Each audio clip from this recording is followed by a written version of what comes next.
gentlemen, today is truly a very historic day. This is the second National Space Day celebrations, and the phrase infinite possibilities speaks to the horizons now opening before us.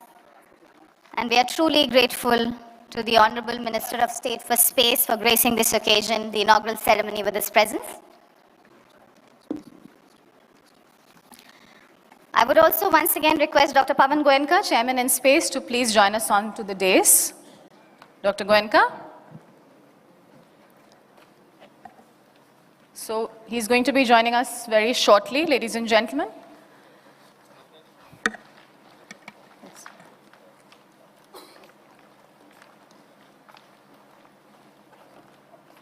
Okay.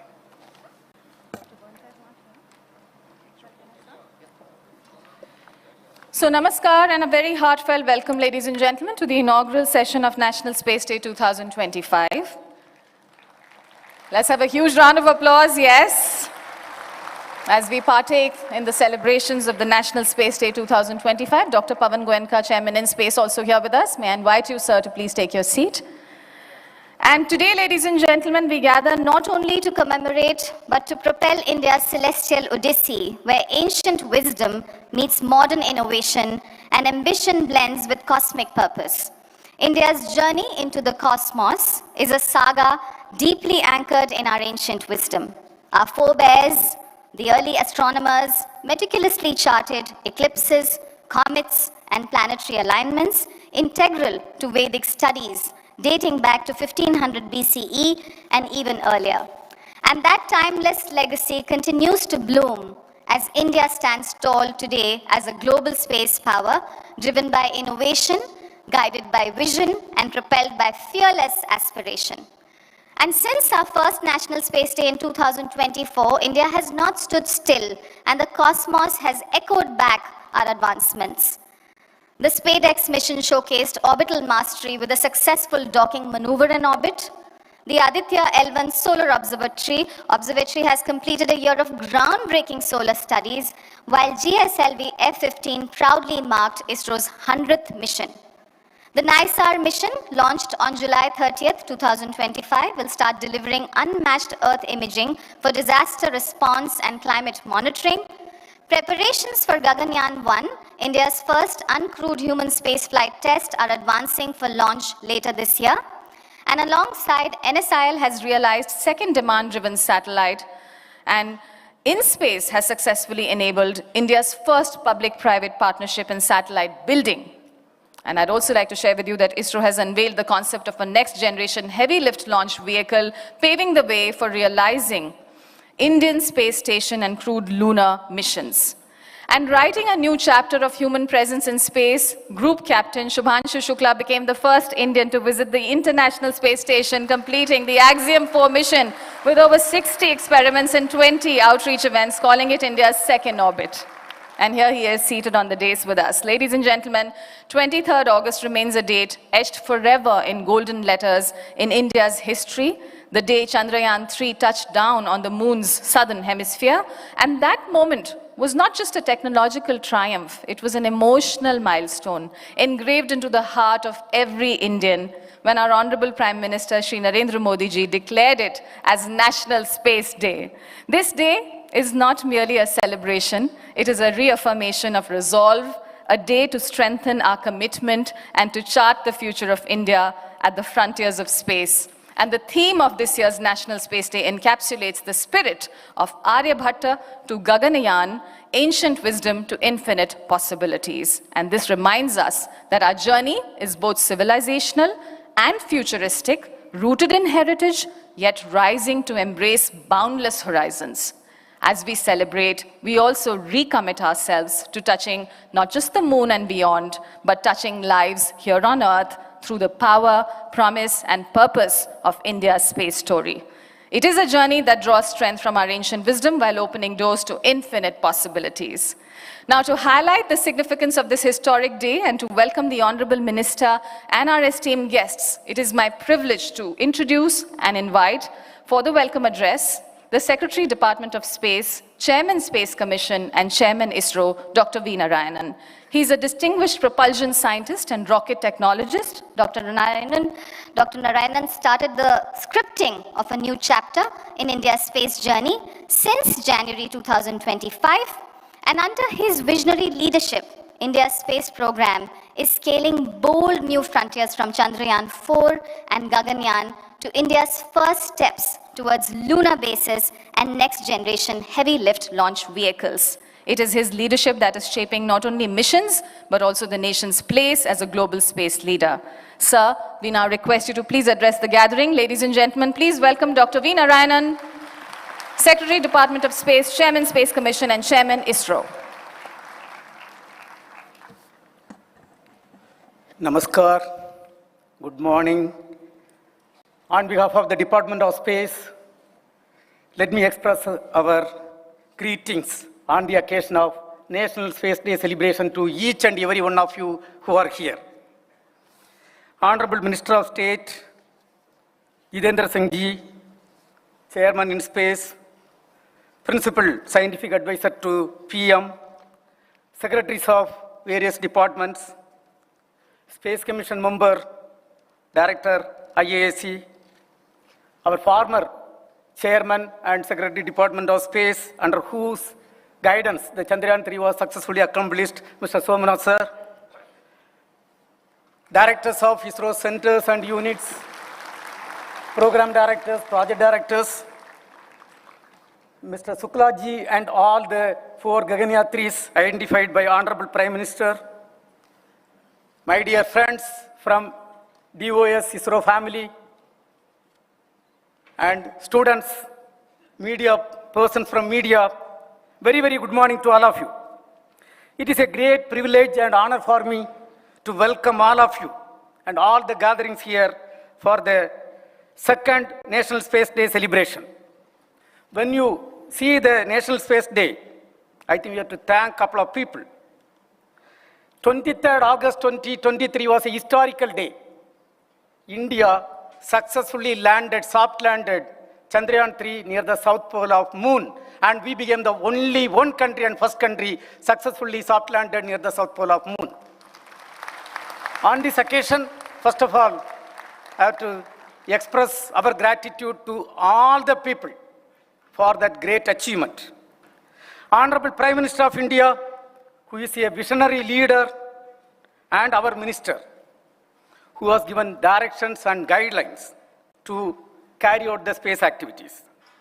It was Honorable Prime Minister who named the spot where the Chandrayaan 3 landed as the Sivasakti point, also declared 23rd August as the National Space Day. And let us give a big hand and our gratitude to Honorable Prime Minister of India for declaring this as a National Space Day, also guiding us and directing us to take Indian space program to greater and greater heights to meet the Viksit Bharat 2047. Coming to our Honorable Minister of State, he is part of us. He is like our brother, like a guide, like a mentor. Almost alternate today, we discuss with him all the issues. And he is always guiding us in the best possible way. And he is with us as the chief guest today. So let us welcome him too. And when he was the minister, that time only the Chandrayaan 3 was successful. You can understand how much guideline and direction would have come from him.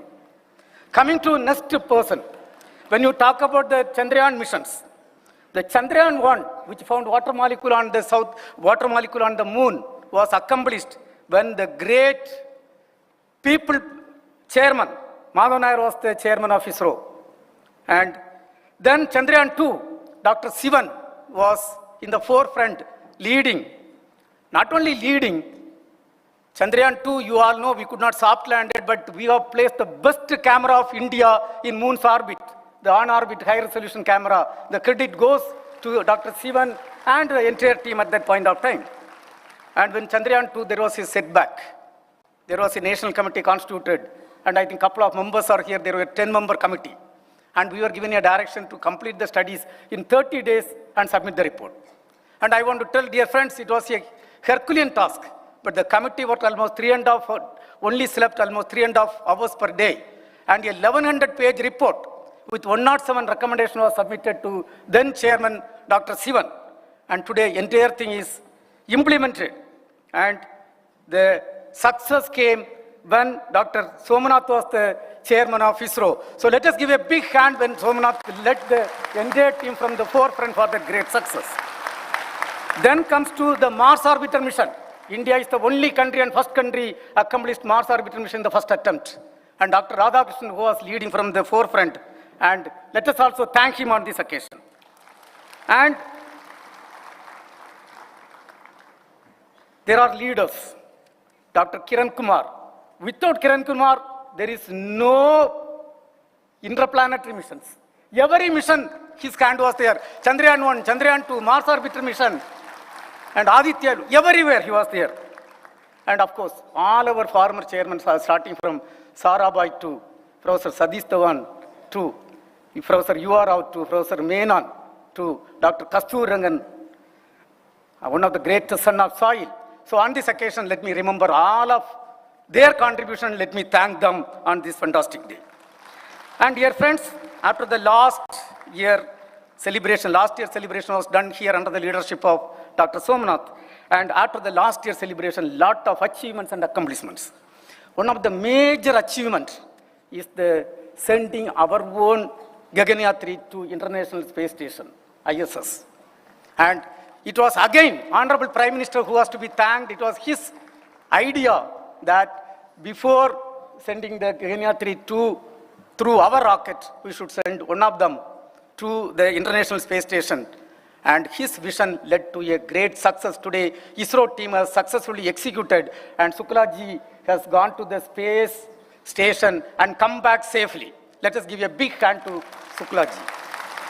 When you talk about Suklaji, we should not forget 3 of his colleagues who are with us. Basically, we are having 4 people. I used to say, all the 4 people are equal to us, in par to us. And of course, finally, only one person got the opportunity to go to International Space Station. For that, we credit him. But then, all the 4 people contribution is equal. Let us give a big hand to all the 4 Gaganyaan 3s on this occasion. And coming to the achievements and accomplishments, after the last Space Day celebration, Aditya L1 is successfully commissioned in the orbit. And Aditya L1, by placing that India becoming one among 4 countries having a satellite for studying the sun, till today, 15 terabit scientific data we have received. And we have put for the entire scientific community. And it was SpaceX docking experiment. January 16 was a historical day. We have successfully docked the 2 satellites rotating with 28,400 kilometers per hour. And India becoming one among 4 countries demonstrating that great technology today. And 29th January 2025 was another historic day. The 100th launch vehicle mission was successfully and precisely accomplished from India, and we are written in the golden letters of Indian space history. The 100th launch was the perfect success. And then comes to the NISR launch. NISR launch, as far as ISRO is concerned, it is a prestigious launch. Why it is a prestigious launch? 1963, November 21st, USA gave a tiny rocket for us to launch. And August 1st, 1975, we wanted to demonstrate mass communication through satellite technology. And 2,400 television sets were kept in 6 states in 2,400 villages. For that, a satellite signal was given by USA.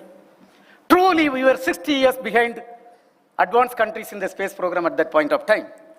Last month, 30th, the NISR satellite, NASA ISRO synthetic aperture radar satellite. The L-band payload was realized by JPL NASA, and S-bands are by ISRO. The entire satellite was built by ISRO, and it was launched perfectly, successfully, within 2 kilometer dispersion by Indian launcher, the GSLV Mark II vehicle.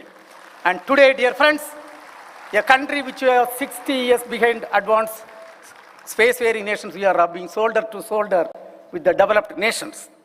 And we are going to have a communication satellite of 6,500 kg USA-built communication satellite, which is going to be launched within a couple of months. That speaks volume. When it comes to Honorable Prime Minister of our country, he is a different person with great tangential thinking. The vision, direction given by him, based on his vision, we are going to have a Chandrayaan 4 mission. We are going to have a Venus orbiter mission.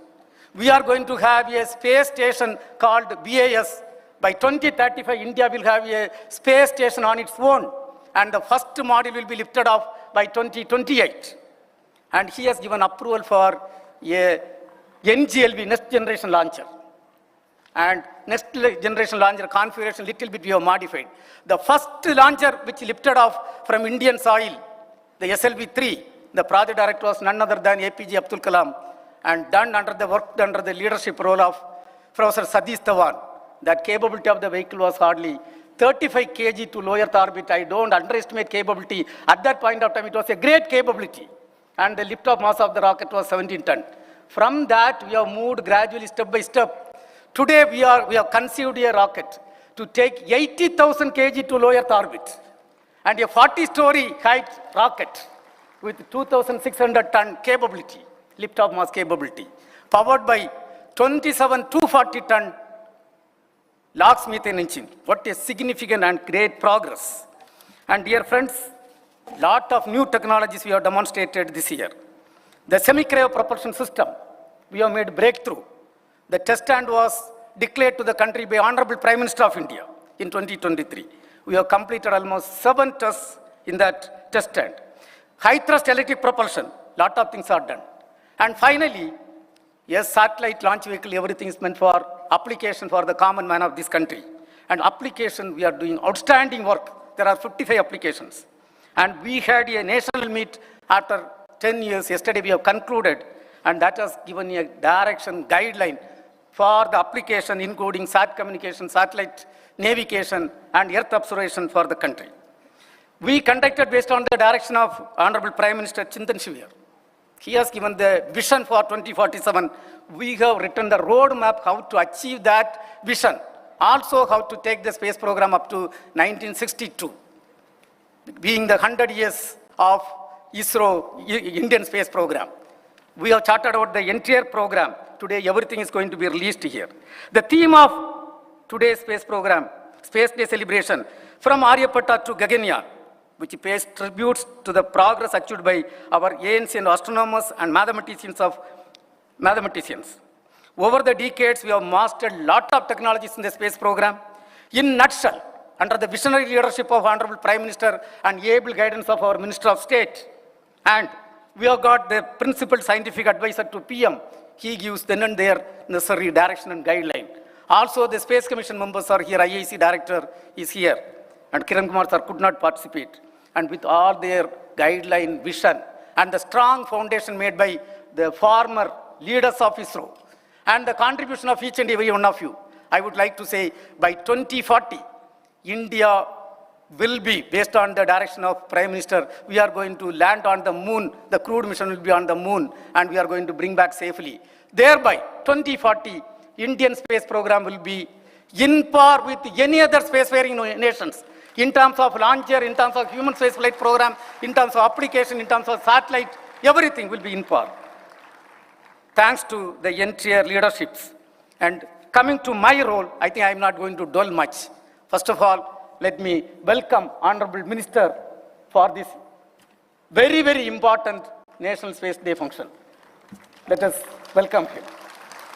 Let me welcome all the 4 Gaganyaan 3s who is on the stage for this function.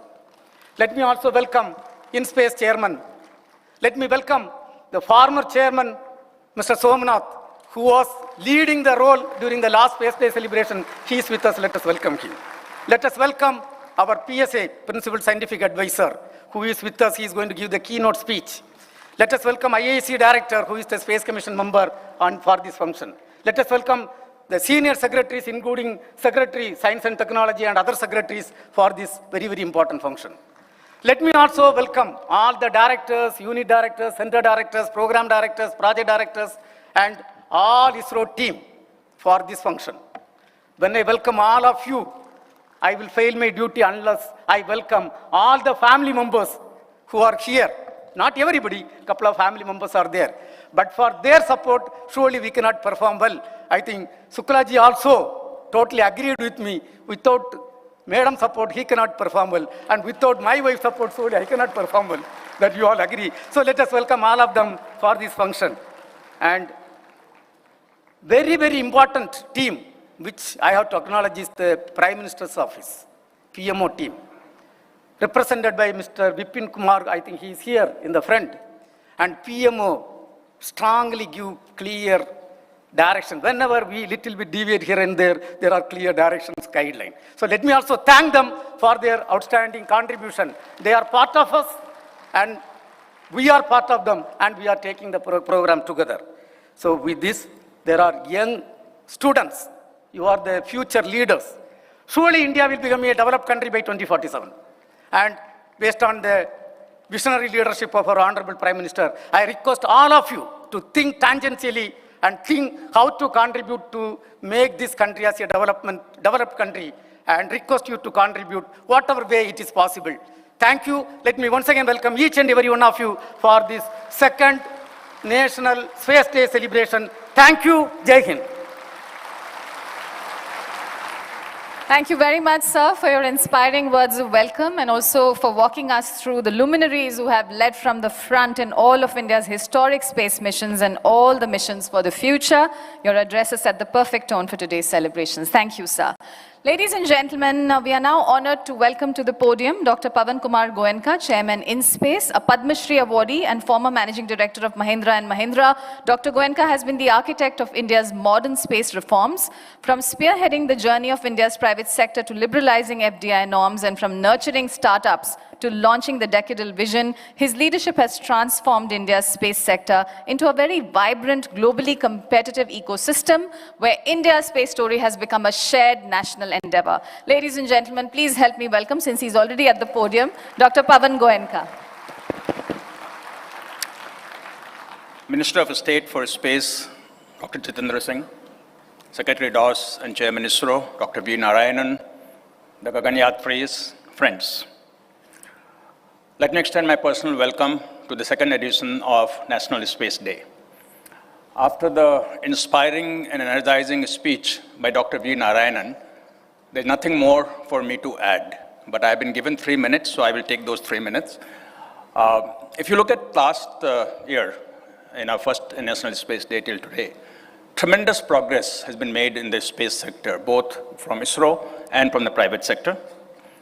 Dr. Narayanan talked about various things that have happened in the last year and even before, such as SpaceX, NISAR, this human space flight, that is XM4, and the 100th launch that happened. Very energizing to see the Vision 2047 that has been put together, and there's a panel later on in the afternoon on the Vision 2047, and I think those who have not been involved with it will simply be impressed to see what are the aspirations that we have set for the space sector in the next 22 years. And what you see is further maturing of the private sector. The number of things that have happened in the last year, too long a list to cover, but companies like Agnikul, Skyroot, Anand Technologies, Pixel, Dhruva Space, Bellatrix, Digantra, TSL, XT-Links, they have all made significant progress along with 300 other startups that have come around. And if you go out and look at the 24 exhibits, you will get a feel, and compare that to last year, you'll get a feel for how far we have come in just 12 months. 3 specific big-ticket items that have happened, which will define the role of private sector in space, are assignment of the 89-degree east spectrum or orbit slot to ATL. And ATL is now working on launching the first privately owned space communication satellite in about 3.5 years at an expense or investment of more than 2,500 crores, the largest single investment by private sector in space. Second is the technology transfer of SSLV.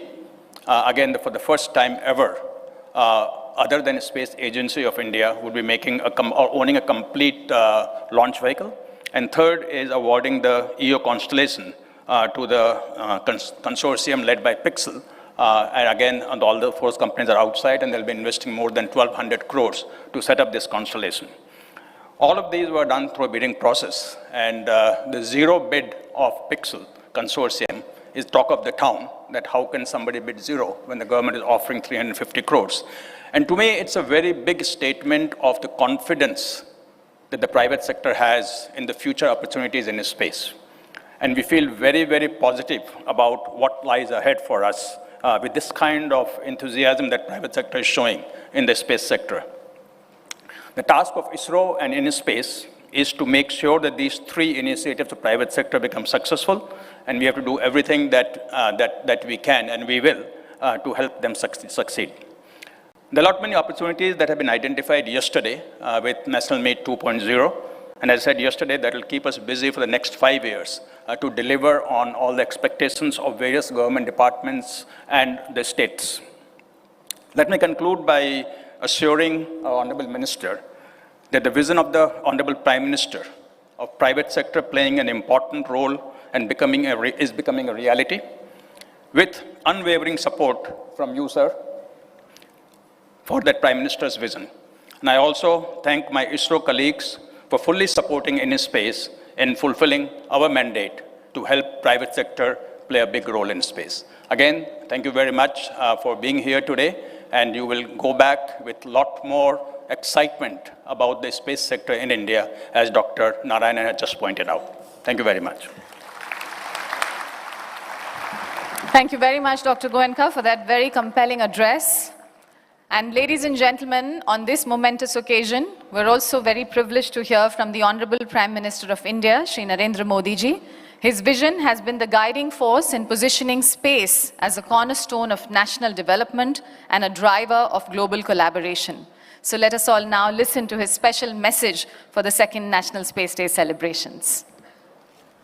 केंद्रीय cabinet के साथी, इसरो और space sector के सभी वैज्ञानिक एवं engineers और मेरे प्यारे देशवासियों, आप सभी को नेशनल स्पेस डे की बहुत बहुत शुभकामनाएं। इस बार स्पेस डे की थीम है आर्यभट्ट से गगनयान तक। इसमें अतीत का आत्मविश्वास भी है और भविष्य का संकल्प भी है। आज हम देख रहे हैं, इतने कम समय में ही नेशनल स्पेस डे हमारे युवाओं में उत्साह और आकर्षण का अवसर बन गया है। ये देश के लिए गर्व की बात है। मैं स्पेस सेक्टर से जुड़े सभी लोगों को, वैज्ञानिकों को, सभी युवाओं को नेशनल स्पेस डे की बहुत बहुत बधाई देता हूं। अभी भारत ने international olympiad on astronomy and astrophysics उसकी मेजबानी भी की है। इस कंपटीशन में दुनिया के 60 से ज्यादा देशों से लगभग 300 युवाओं ने हिस्सा लिया। भारत के युवाओं ने मेडल भी जीते। ये ओलंपियाड स्पेस सेक्टर में भारत की उभरती लीडरशिप का प्रतीक है। साथियों, मुझे खुशी है कि युवा साथियों में स्पेस के प्रति रुचि बढ़ाने के लिए इसरो द्वारा भारतीय अंतरिक्ष हैकाथॉन और रोबोटिक्स चैलेंज जैसी पहल भी की गई है। मैं इन प्रतिस्पर्धाओं में हिस्सा लेने वाले स्टूडेंट्स और विजेताओं को बहुत बहुत बधाई देता हूं। फ्रेंड्स, स्पेस सेक्टर में एक के बाद एक नए माइलस्टोन गणना ये भारत और भारत के वैज्ञानिकों का स्वभाव बन गया है। 2 साल पहले ही भारत पहला ऐसा देश बना था जिसने चंद्रमा के साउथ पोल पर पहुंचने का इतिहास रचा। हम स्पेस में डॉकिंग, अनडॉकिंग की क्षमता रखने वाले दुनिया के चौथे देश भी बन गए हैं। अभी 3 दिन पहले ही मेरी ग्रुप कैप्टन शुभांशु शुक्ला से मुलाकात हुई है। उन्होंने इंटरनेशनल स्पेस स्टेशन पर तिरंगा फहराकर हर भारतीय को गर्व से भर दिया। जब वो तिरंगा मुझे दिखा रहे थे, वो जो पल थी, जो अनुभूति थी, वो शब्दों से परे है। ग्रुप कैप्टन शुभांशु से हुई चर्चा में मैंने नए भारत के युवा के असीम हौसले और अनंत सपनों को देखा है। इन सपनों को आगे बढ़ाने के लिए हम भारत का एस्ट्रोनॉट पूल भी तैयार करने जा रहे हैं। मैं आज स्पेस डे पर अपने युवा साथियों को भारत के सपनों को उड़ान देने के लिए इस एस्ट्रोनॉट पूल से जुड़ने के लिए आमंत्रित करता हूं। साथियों, आज भारत सेमी क्रायोजेनिक इंजन और इलेक्ट्रिक प्रोपल्शन जैसी ब्रेक थ्रू टेक्नोलॉजी में तेजी से आगे बढ़ रहा है। जल्द ही आप सब वैज्ञानिकों की मेहनत से भारत गगनयान की उड़ान भी भरेगा और आने वाले समय में भारत अपना स्पेस स्टेशन भी बनाएगा। अभी हम मून और मार्स तक पहुंचे हैं। अब हमें गहरे अंतरिक्ष में उन हिस्सों में भी झोंकना है जहां मानवता के भविष्य के लिए कई जरूरी रहस्य छिपे हैं। बियॉन्ड गैलेक्सीज लाइज अवर होराइजन। साथियों, अनंत अंतरिक्ष हमें हमेशा ये एहसास दिलाता है कि वहां कोई भी पड़ाव अंतिम पड़ाव नहीं है। मैं मानता हूं स्पेस सेक्टर में पॉलिसी लेवल पर भी कहीं कोई आखिरी ठहराव नहीं होना चाहिए। और इसलिए मैंने लाल किले से कहा था, हमारा रास्ता रिफॉर्म, परफॉर्म और ट्रांसफॉर्म का रास्ता है। इसलिए बीते 11 वर्षों में देश ने स्पेस सेक्टर में एक के बाद एक लगातार बड़े रिफॉर्म्स किए हैं। एक समय था जब स्पेस जैसे फ्यूचरिस्टिक सेक्टर को देश में अनेक पाबंदियों से बांध दिया गया था। हमने इन बेड़ियों को खोला।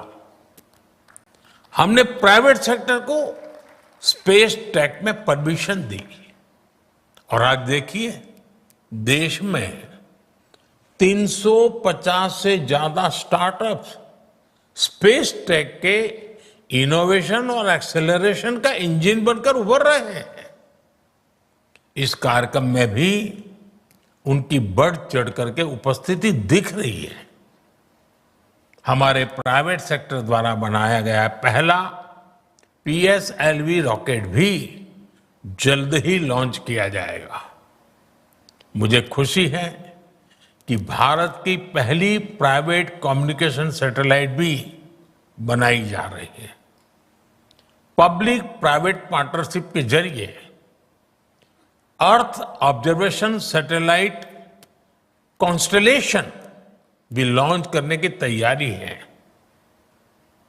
आप कल्पना कर सकते हैं, स्पेस सेक्टर में भारत के युवाओं के लिए बहुत बड़ी संख्या में अवसर बनने जा रहे हैं।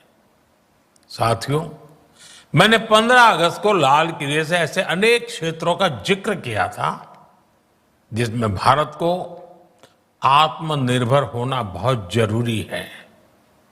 मैंने हर सेक्टर को अपने लक्ष्य तय करने को कहा है।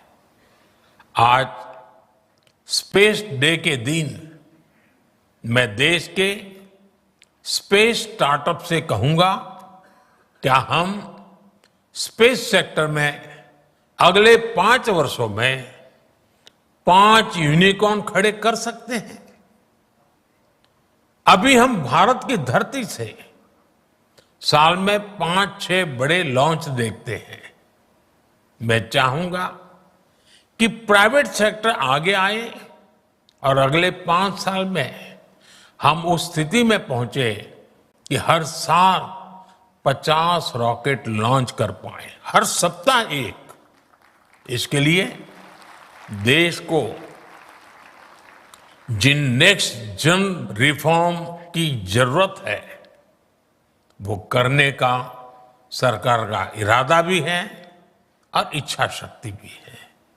मैं आपको विश्वास दिलाता हूं, सरकार हर कदम पर आपके साथ खड़ी है। फ्रेंड्स, भारत स्पेस टेक्नोलॉजी को साइंटिफिक एक्सप्लोरेशन के साथ ही ईज ऑफ लिविंग का भी माध्यम मानता है। आज स्पेस टेक भारत में गवर्नेंस का भी हिस्सा बन रहा है। फसल बीमा योजना में सैटेलाइट बेस्ड आकलन हो, मछुआरों को सैटेलाइट से मिल रही जानकारी और सुरक्षा हो, डिजास्टर मैनेजमेंट हो, या पीएम गति शक्ति नेशनल मास्टर प्लान में जियो स्पेशियल डेटा का इस्तेमाल हो। आज स्पेस में भारत की प्रगति सामान्य नागरिकों का जीवन आसान बना रही है। इसी दिशा में केंद्र और राज्यों में स्पेस टेक का इस्तेमाल बढ़ाने के लिए कल नेशनल मीट 2.0 का आयोजन भी हुआ है। मैं चाहूंगा ऐसे प्रयास आगे भी चलते रहें।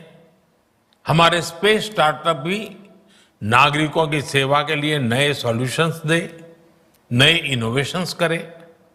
मुझे विश्वास है आने वाले समय में अंतरिक्ष में भारत की यात्रा नई ऊंचाइयों को छुएगी। इसी विश्वास के साथ आप सभी को एक बार फिर नेशनल स्पेस डे की बहुत बहुत बधाई। धन्यवाद। That was an inspiring message from our Honorable Prime Minister, envisioning space as the high frontier of India's growth story, a path of self-reliance, innovation, and a source of inspiration for every citizen. Ladies and gentlemen, we now have a video which showcases India's remarkable advancements since the maiden National Space Day on August 23rd, 2024, highlighting zonal events across the nation and the growing role of space technology as a catalyst for governance and progress. Let's take a look at this audio visual. 23rd August 2023 was a red letter day in the Indian space program when the Vikram lander soft landed near the southern polar region of the moon.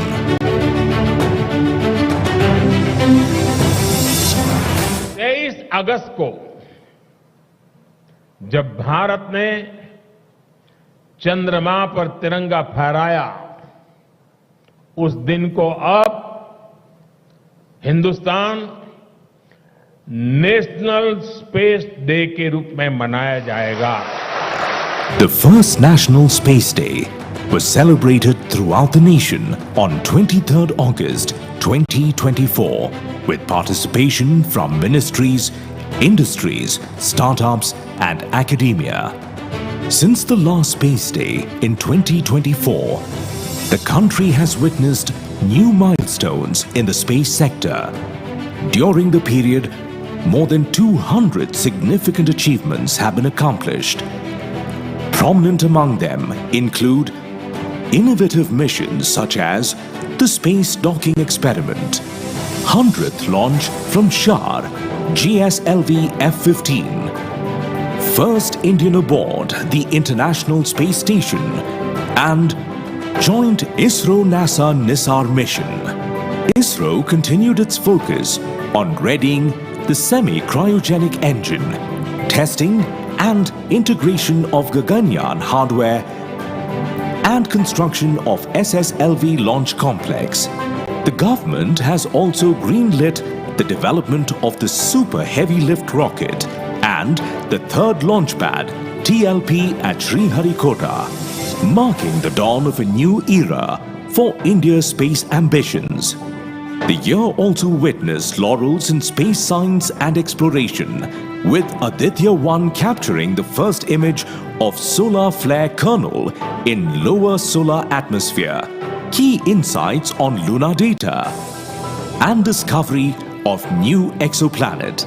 In the field of space applications, some noteworthy achievements include the release of National Database for Emergency Management 5.0, development of new yield model for farmer claim settlements, and new method of measurement of soil moisture and ocean winds using GNSS reflectometry. In times of national need, the space assets have provided vital support towards ensuring safety and security of our citizens. The past year has witnessed tremendous growth in private space sector capabilities, aided by In Space. Schemes such as the Seed Fund Scheme, PIE program, and pricing support have been rolled out by In Space. Several enterprises have started working towards building and operating their own satellites and testing subsystems of their launch vehicles. In Space has also successfully transferred technology of ISRO's small satellite launch vehicle to Hindustan Aeronautics Limited. The past year has also witnessed several laurels from the New Space India Limited, NSIL, the state-run public sector enterprise under the Department of Space. These include realization of the high-throughput satellite GSAT-N2, launch of Proba 3 mission of the European Space Agency, and developments towards the launch of PSLV-N1. Our global leadership in space domain touched new heights with the successful conduct of Global Space Exploration Conference GLEX 2025 in May 2025, the largest global IAF conference ever held. Noteworthy outreach events of ISRO include Yuvika program for high school students and NE Sparks program for students from Northeast to reassess the user needs for the future and for greater role of the private sector. The Government of India held the National Meet 2.0 in 2025.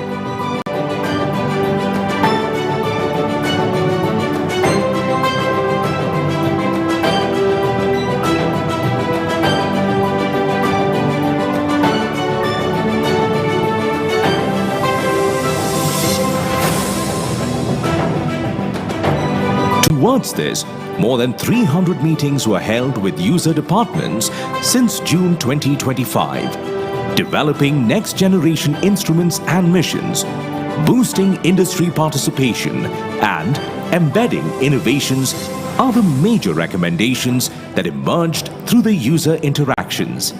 Towards the National Space Day 2025, a month-long series of events including conferences, exhibitions, talks, open houses, quizzes, Bharatiya Antariksh Hackathon 2025 and ISRO Robotics Challenge 2025 have been successfully conducted. These activities reflected the year's theme, Aryabhatta to Gaganyaan, Ancient Wisdom to Infinite Possibilities. This whole-of-nation approach towards building the space sector is powering India's ambitions and driving progress from farms to frontiers. It safeguards lives, strengthens the economy, and bridges the digital divide. In the vast silence of space, it fuels the heartbeat of Vikshit Bharat. Jai Vigyan, Jai Anusandhan. These achievements remind us that every orbit we reach and every frontier we cross brings us closer to a future where India's space story touches lives here on Earth while reaching for the stars. Ladies and gentlemen, we will now take a look at highlights from National Meet 2.0 held yesterday, August 22nd, 2025. This landmark gathering brought together policymakers, scientists, industry leaders, and innovators to chart the next chapter of India's space applications and governance. Let's take a look.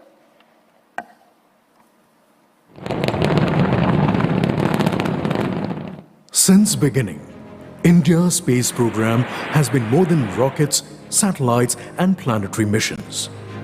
It's been about empowering people, improving lives, and shaping a better future. In 2014, Honorable Prime Minister Shri Narendra Modi urged for enhancing the use of space technology in governance and development. In 2015, during the first ever Mega User Meet, Honorable Prime Minister gave his vision on effective use of space technology for national development. Space technology has now become integral input for major flagship programs. 10 years after the Mega User Meet of 2015 or National Meet 1.0, India's space sector, both government and private, has grown significantly. To reassess the use needs for the future and for greater role of the private sector, Government of India decided to hold National Meet 2.0 in August 2025. Towards this, nearly 300 meetings were held with user departments since June 2025. Nearly 90 documents spanning 5,000 pages have come out as a result of this 3-month-long exercise. ISRO, Department of Space, is thankful to secretaries and senior officials of central ministries and departments, state governments and union territories for their unwavering support and wholehearted involvement in this process. The inputs from the user interactions are used in preparing the roadmap for space and ground infrastructure for the next 15 years, covering the domains of Earth observation, communication and navigation. In terms of satellites, 100 plus satellites need to be released over the next 15 years to meet the user requirements. Nearly 70% of these are in the small satellite class, thereby presenting opportunity for multiple satellites per launch. Implementation will be taken up such that government focuses on technology development missions, while operational missions are realized through private industry and public-private partnerships with active participation of InSpace, NSIL and NGEs. The document which is being submitted today summarizes the mission plan for 2040.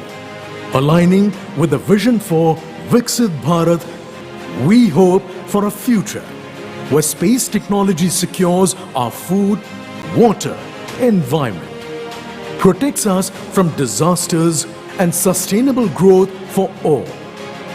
Together, we will march towards Viksit Bharat 2047. Jai Hind.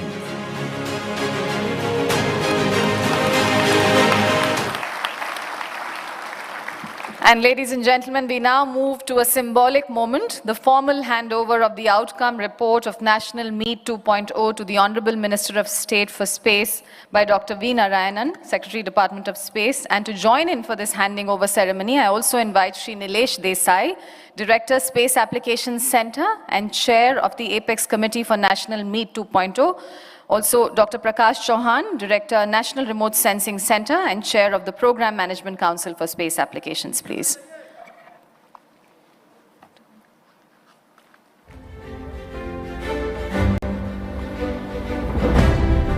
May I now request Dr. V. Narayanan, Secretary, Department of Space, to kindly hand over this report to the Honorable Minister, Dr. Jitendra Singh Ji, the Honorable Minister of State for Space. Ladies and gentlemen, let's have a huge round of applause.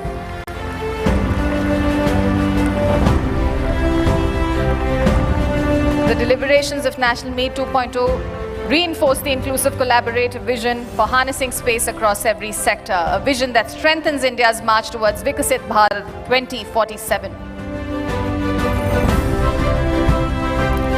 Thank you very much. Thank you, esteemed dignitaries.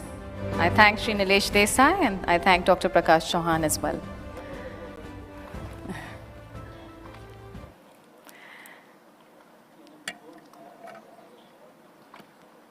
Thank you, Honorable Minister. And with that, ladies and gentlemen, we now present a short film on Chintan Shivir 2025, a platform for reflection, ideation, and charting the next frontier of India's space journey. So let us now first take a look at this short film.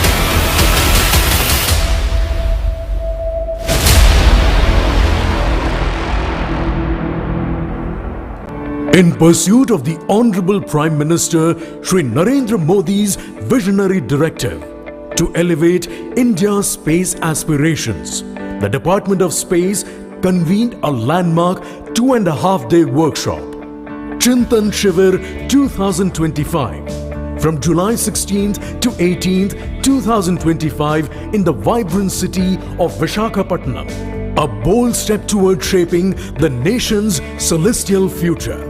The primary strategic driver behind the DOS Chintan Shivir initiative was to develop a concrete action plan for implementing the Viksit Bharat 2047. The overarching theme for the event was implementing Space Vision 2047 and looking beyond. To envision the Space Vision 2047 and looking beyond towards the 100th year of the Indian space program. Around 350 key officials participated during the deliberations, including teams from ISRO, NSIL, InSpace, administrative wings of the department and the other autonomous bodies. At the helm of this extraordinary initiative stood the dynamic leadership of Chairman ISRO, Secretary DOS, Dr. V. Narayanan.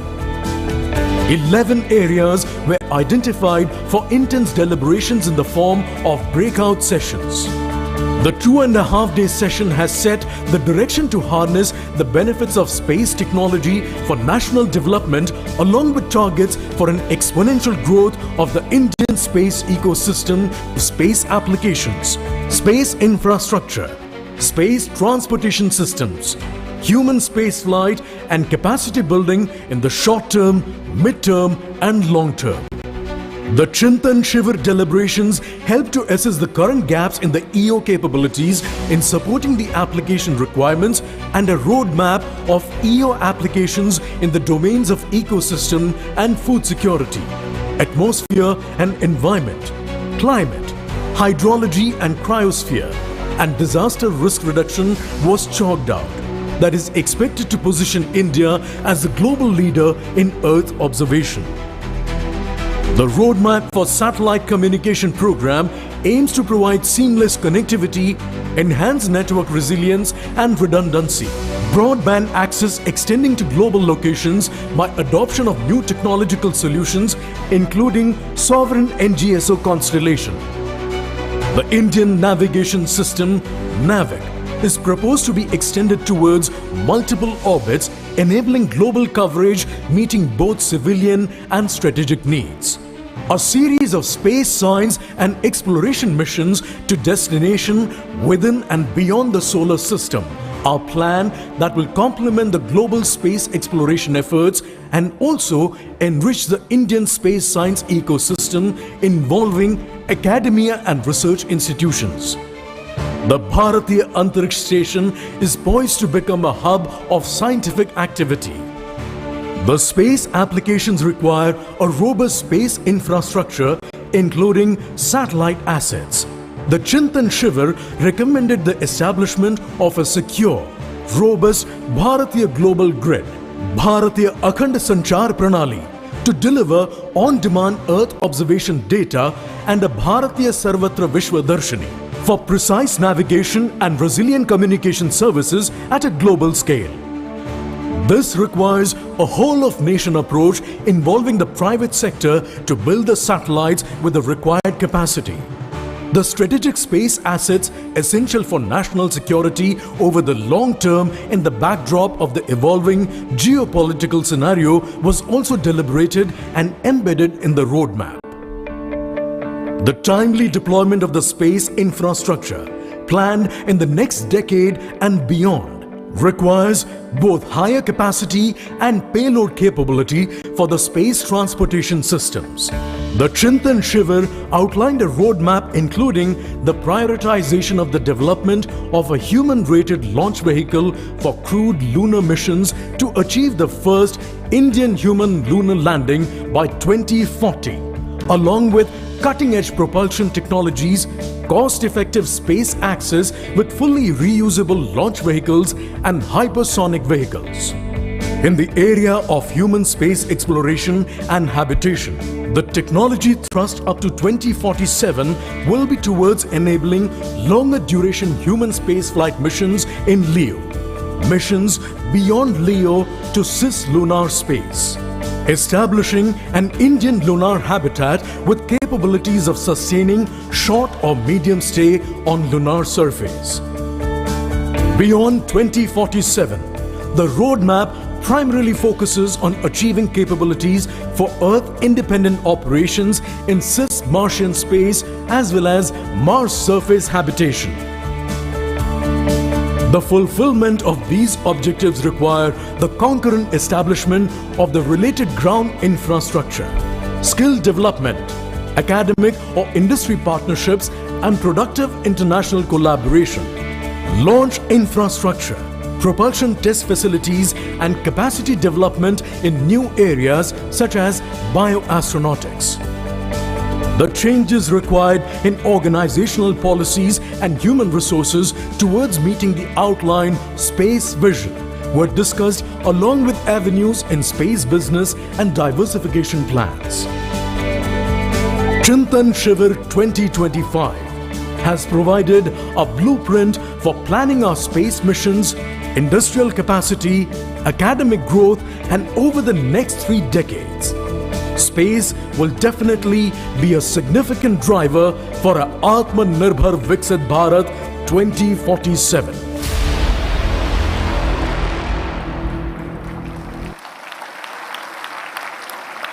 Ladies and gentlemen, the outcomes of Chintan Shivir 2025 reflect both the introspection and the vision for future space-driven governance. And now for the ceremonial handover of this outcome report, may I also invite the Secretary, Department of Space, along with all Program Management Council chairs, along with the Scientific Secretary, ISRO, to please be on stage with us. And before I request Secretary, Department of Space, Dr. V. Narayanan, to present this handover, to hand it over to the Honorable Minister of State for Space, I invite our Program Management Council chairs and also the Scientific Secretary of ISRO. And I now request Dr. V. Narayanan, Secretary, Department of Space, to kindly hand over this report to the Honorable Minister, Dr. Jitendra Singh Ji.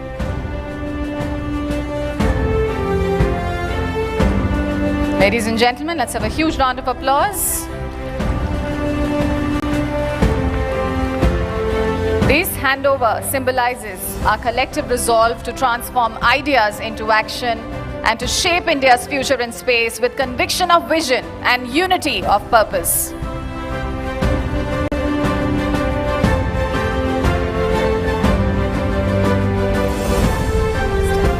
I request the Honorable Minister to please stay with us ahead of the dais, because we want to take this opportunity, sir, to felicitate your presence. We cannot thank you enough, and I'm going to request Dr. V. Narayanan, Secretary, Department of Space, Chairman, Space Commission, and Chairman, ISRO, to kindly felicitate our chief guest, Honorable Minister Dr. Jitendra Singh Ji, with a shawl and a memento.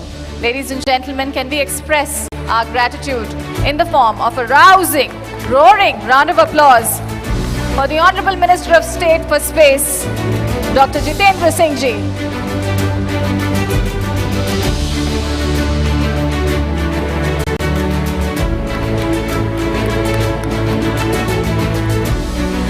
And now we will request the Honorable Minister, but before that, I'd like to, ladies and gentlemen, convey to all of you that we move to the highlight of our celebrations, where the Honorable Minister of State will present prizes to winners of the Robotics Challenge and Bharatiya Antariksh Hackathon.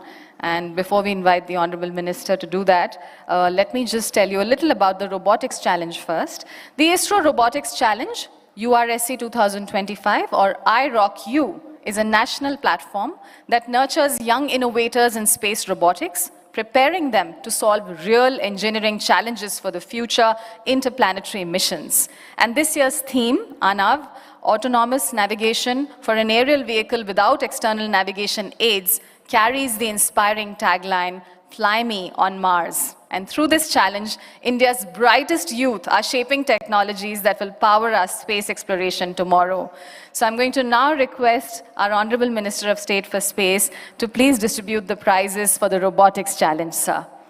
And we will begin with the third prize in this competition, going on to the second and then first. We also have consolation prizes and going on to the special prize for innovation and non-intuitive thinking.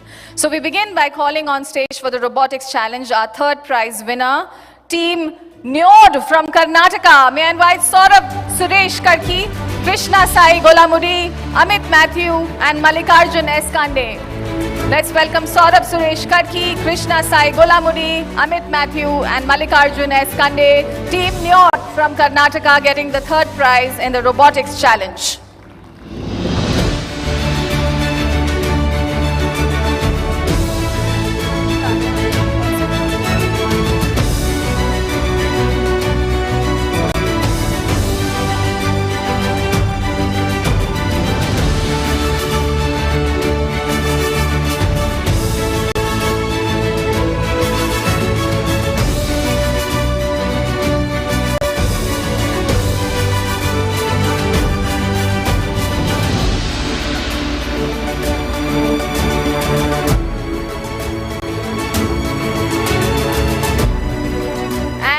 Go on to inviting our second prize winners, ladies and gentlemen, for the Robotics Challenge. And the second prize goes to Team Surya from Uttar Pradesh. May I invite Kartik Pandey, Muskan, Prashant Singh, and Rani Astya to kindly join us on stage. Surya from Uttar Pradesh.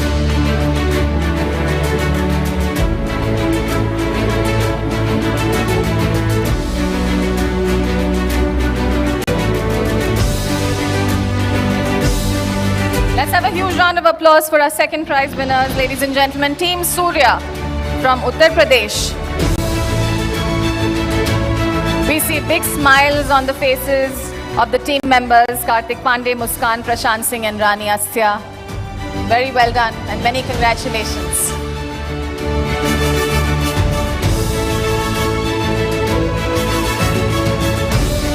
And ladies and gentlemen, the winner of this challenge, the first prize for Robotics Challenge, goes to Galactic Gearheads from Maharashtra. We invite Nimish Sadab, Rushikesh Patwardhan, Kaushal N. Chaudhary, and Dr. S.V. Gaikwad to kindly join us on stage and receive their prize.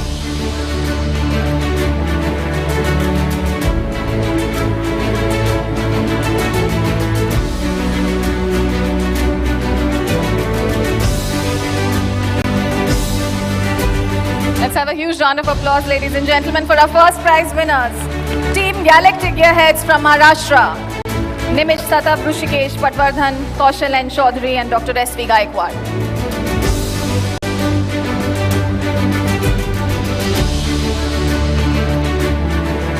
And in this robotics challenge, ladies and gentlemen, we also have 2 consolation prizes. So may I first invite Team Titans from Maharashtra on getting a consolation prize. Padmesh Kimmatkar, Dr. Sandeep Khetkar, Sanjot Sanjay Kavale and Dipanshu Kamalkar Pise.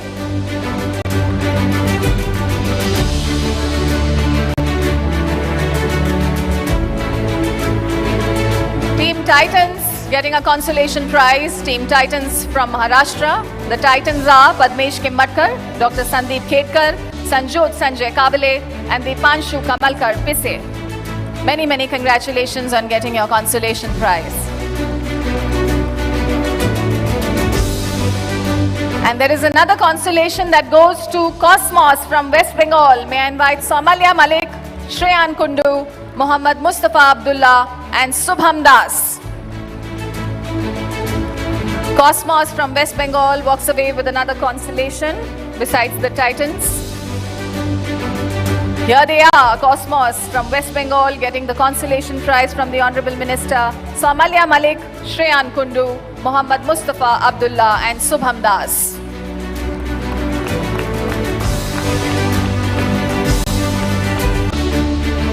And ladies and gentlemen, at this juncture, I'm going to hold back Cosmos from West Bengal because they get one more prize. They get a special prize for innovative and non-intuitive thinking. Cosmos from West Bengal, Somalia Malik, Shreyan Kundu, Muhammad Mustafa Abdullah and Subham Das will now get their special prize for innovative and non-intuitive thinking as well. So let us congratulate them with another loud round of applause, ladies and gentlemen.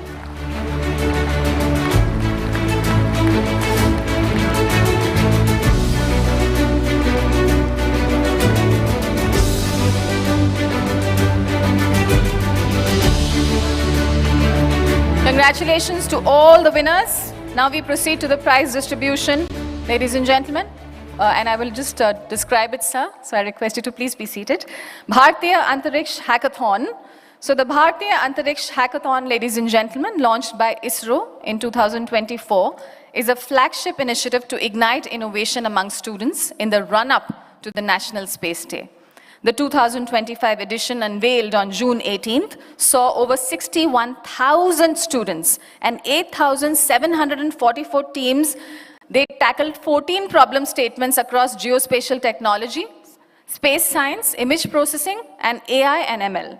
After a rigorous process, the top 30 teams reached the 30-hour grand finale on August 7th and 8th, where the best 3 were chosen for their creativity, technical excellence, and feasibility. We congratulate all the participants. This was a difficult competition, and we request the Honorable Minister to please now distribute the prizes. Sir, may I request you to please step ahead of the dais and give away 3 prizes, the third, second, and first for Bharatiya Hackathon, Antariksh Hackathon. Let us begin by calling on stage our third prize winner. The third prize goes to Team Neuronetics, Tathagato Das, Tirth Brata Jana, Suyatra Goswami and Sovan Mandal.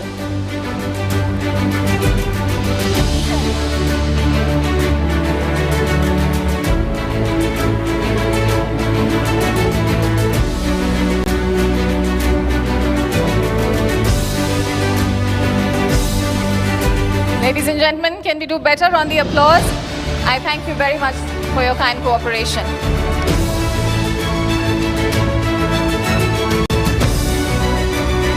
Congratulations, Team Neuronetics, on getting your third prize. And now, ladies and gentlemen, we invite the winners of the second prize. The second prize goes to Dominators, Krish Vaghasya, Heli Shah, Hensi Bhavesh Kumar Patel, and Nisarg Vashi.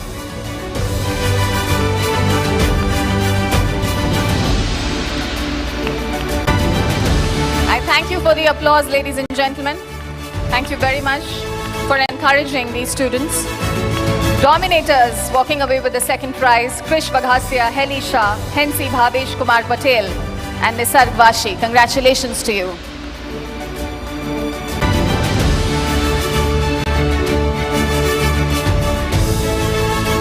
ladies and gentlemen. We have the first prize. The first prize of this competition, the Bharatiya Antariksh Hackathon, goes to Team Bug Trio, Arpit Chaudhary, Deepesh Ahlawat and Chaitanya Sharma.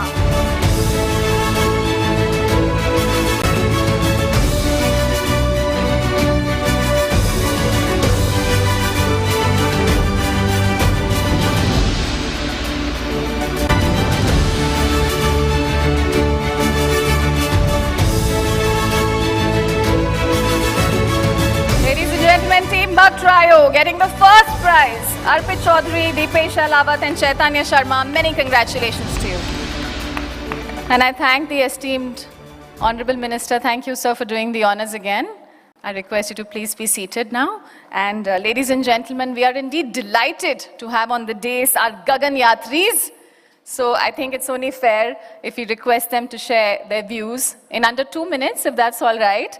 One by one, and I'm going to request first our Gaganyatri, Shubhanshu Shukla. Let me request you to please say a few words on this occasion.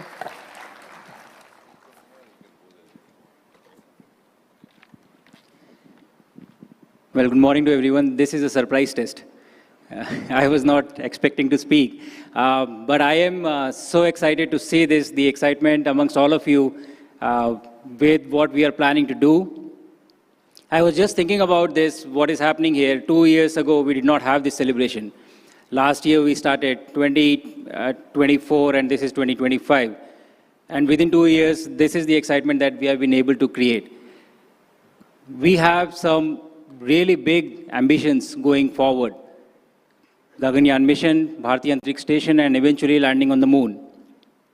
And what it requires is all the kids who are sitting here to be excited, because we will need all of you. And I'm so happy to see that you're already being a part of various competitions that are being organized and competing among us, yourselves, and in turn, creating this curiosity about space exploration. I think to achieve such big and bold ambitions that we have, it requires the resources of an entire nation, right from the kids.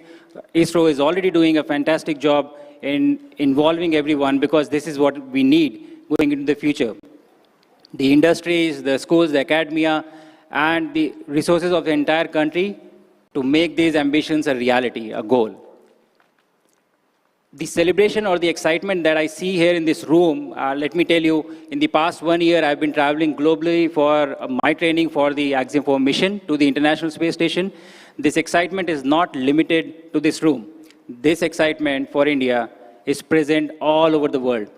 Wherever I have gone, I have interacted with everyone.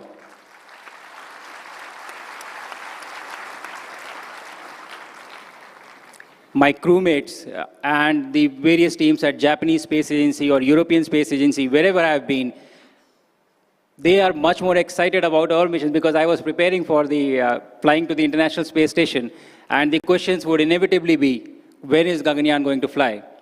And they made me sign a note that whenever you do fly, you need to invite us for the launch. And we want to travel in your vehicle from Indian soil on an Indian launch vehicle very soon.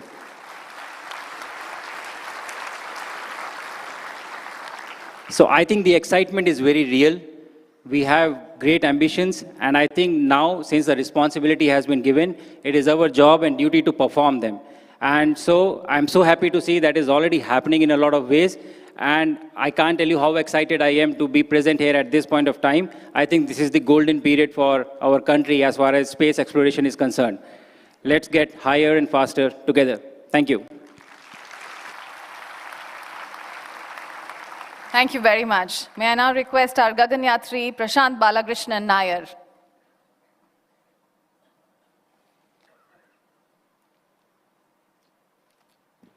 Can you hear me? Jai Hind to everybody out here. Thank you, Minister, Chairman, and my fellow Gaganyatris, all the senior leadership sitting in front of me, and the entire ISRO family, and from the scientific community, all top dignitaries of India, and the heroes of today, the children.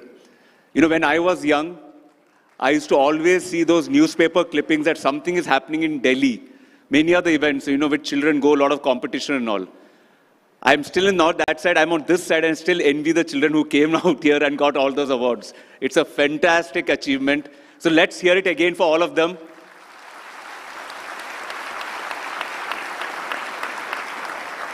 To echo what my colleague said, while we visited the Japanese Space Agency, ESA, and when we went to SpaceX and all these places, cutting edge technology. But there's a big admiration for India in everything that we did, because whatever we do it in a different way.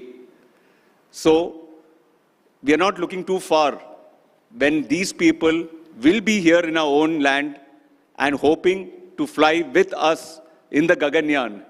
That's not too far away, because that is the thing that we should be aspiring to be.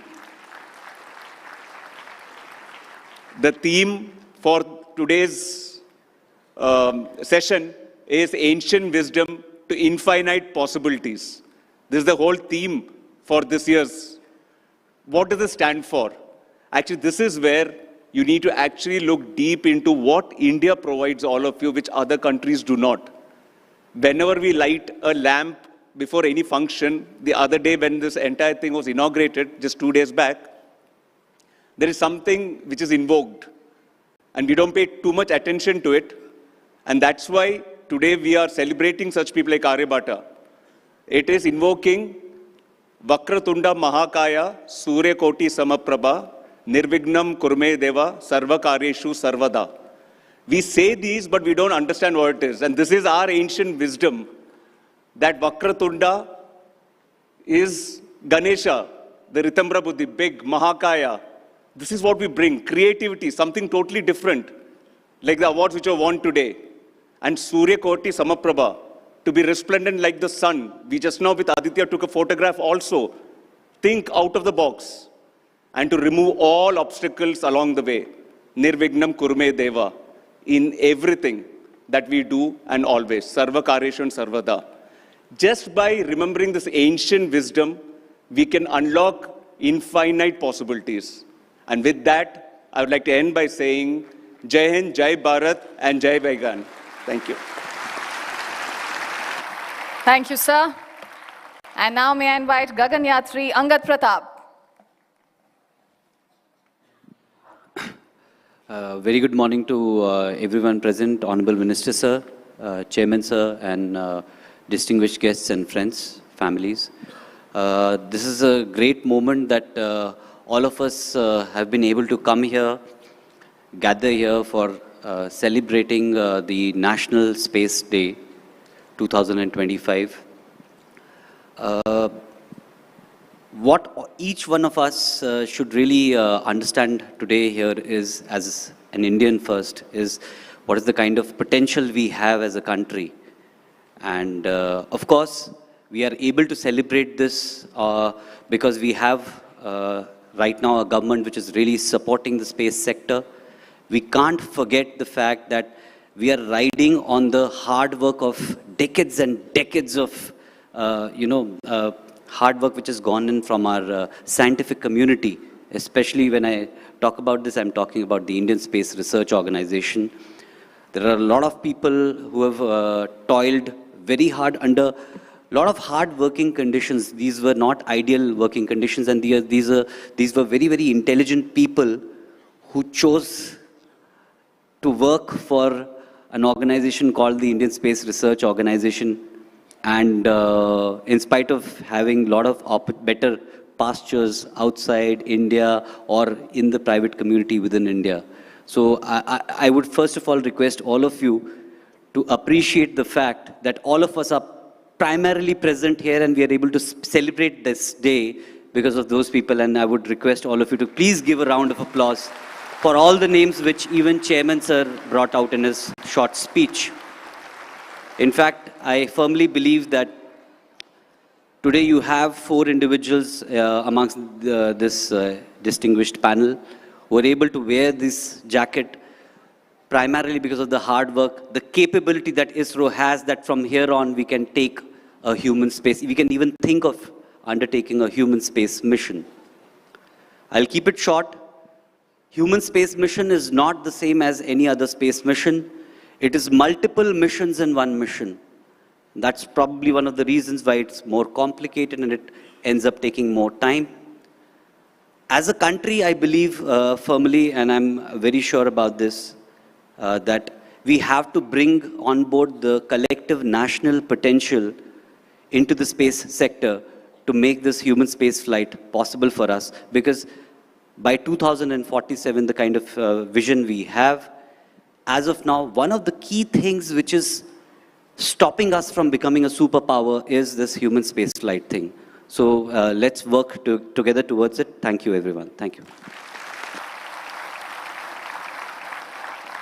Thank you, sir. And now I have the privilege of requesting our Gaganyatri, Ajit Krishnan. Jai Hind, sir. And Jai Hind, all the audience. When the four of us got associated with ISRO in 2020, at least I didn't realize that we are getting into something which is so much bigger than all of us. I thought that we're just going to be a part of one mission, maybe a few missions, which will be the beginning of human spaceflight in India. That was 2020. We fast forward now to 2025. In the 5 years that have gone by, we've been to the moon twice. We have had a docking experiment. We have had a new small satellite launch vehicle. We have had 350 startups coming up and joining our space sector. We are going places. India is going places. Wherever we have been abroad, everybody looks up to us. They look up to the pace at which we are progressing. And I feel that they're slightly envious also. This is all thanks to ISRO, all thanks to the private sector, all thanks to the educational institutes, academia that we have, all of you who are all working towards space. Now we have a solid roadmap available to us till 2047 that's in front of us. We just have to work hard, put our heads together, think innovatively, and produce the results so that we achieve what is planned in these books. Thank you very much, and Jai Hind.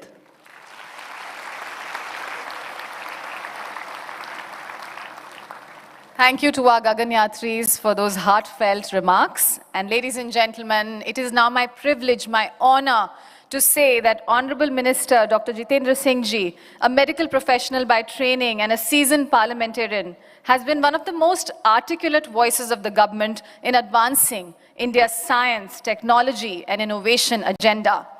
Under his visionary leadership, India's space program has seen historic policy reforms, unprecedented private sector participation, and a bold vision that places space at the very heart of national development and global leadership. Sir, your commitment and clarity of vision continue to inspire scientists, industry, students, and citizens alike, and India's space story shines brighter because of your guidance. And we are so privileged to have you lead these celebrations today. Ladies and gentlemen, can we have a huge round of applause for the Honorable Minister of State for Space, Dr. Jitendra Singh Ji.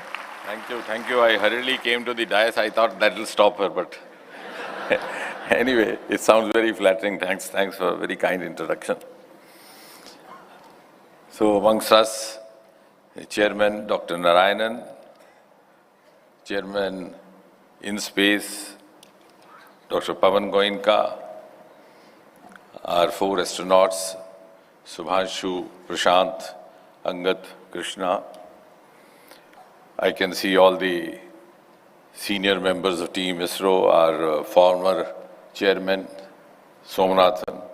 I think one healthy tradition in ISRO is that they may retire, but they continue working. So they are retired only in the office files, not in the ISRO files. And I'm glad. So very much like Somnathan, Kiran Kumar, Dr. Radhakrishnan, all of them continue to be there, following the same tradition and continuing with their projects. I can also see senior secretaries from the different departments of science. Dr. Ravi Chandran, Dr. Abhay is there. Yes, principal scientific advisor, and all the senior members of fraternity, and of course the students who are the main attraction of this program this morning. Now, Subhashu was saying that he was taken by surprise when he was asked to speak. So I think I take the responsibility of having committed that guilt because The moment I came on the stage, I requested Dr. Narayanan, place 4 more chairs over here and make them speak before I speak, because otherwise nobody will listen to me. Because I told him they have come to, the cameras are there to take their picture, the audience is there to listen to them. So at least by the time I come, that appetite would have been satiated, if not wholly to some extent. So some of them would be ready to listen to me. And then I said, see, you and I and others may be script writers, but the audience comes to see the hero and the heroine, not the script writer. So let's be modest enough. And I'm glad that you had an opportunity to spontaneously express yourself, and I'm sure they would have liked to talk to you more and more. And we as facilitators feel proud of you and also feel humbled. Now, coming back to what Dr. Narayanan was saying, that yes, a very significant point he made, but I'm afraid it might go out only as a part of a polite conversation when he said all are equal. So please don't think this is just an expression of politeness coming out from the chairman. In fact, we have created an asset for India. So all these 4 gentlemen, because the story began with Gaganyaan. Somewhere in 2018, I think the then chairman shared with us that India is ready to now send up a human being in this space. So we were very guarded. So I said, we must check our ourselves. And when ultimately it was made out that yes, we could do it, then we thought we should have the announcement being made by the Prime Minister, because when Prime Minister announces from the ramparts of Red Fort, it becomes a declaration of intent and the whole world notices it. So we promised to each other, made a religious promise that we would not utter a single word before the Prime Minister has spoken from the Red Fort. And then all these guys came together, and the mission is still going on. It's just incidental that in between we had this.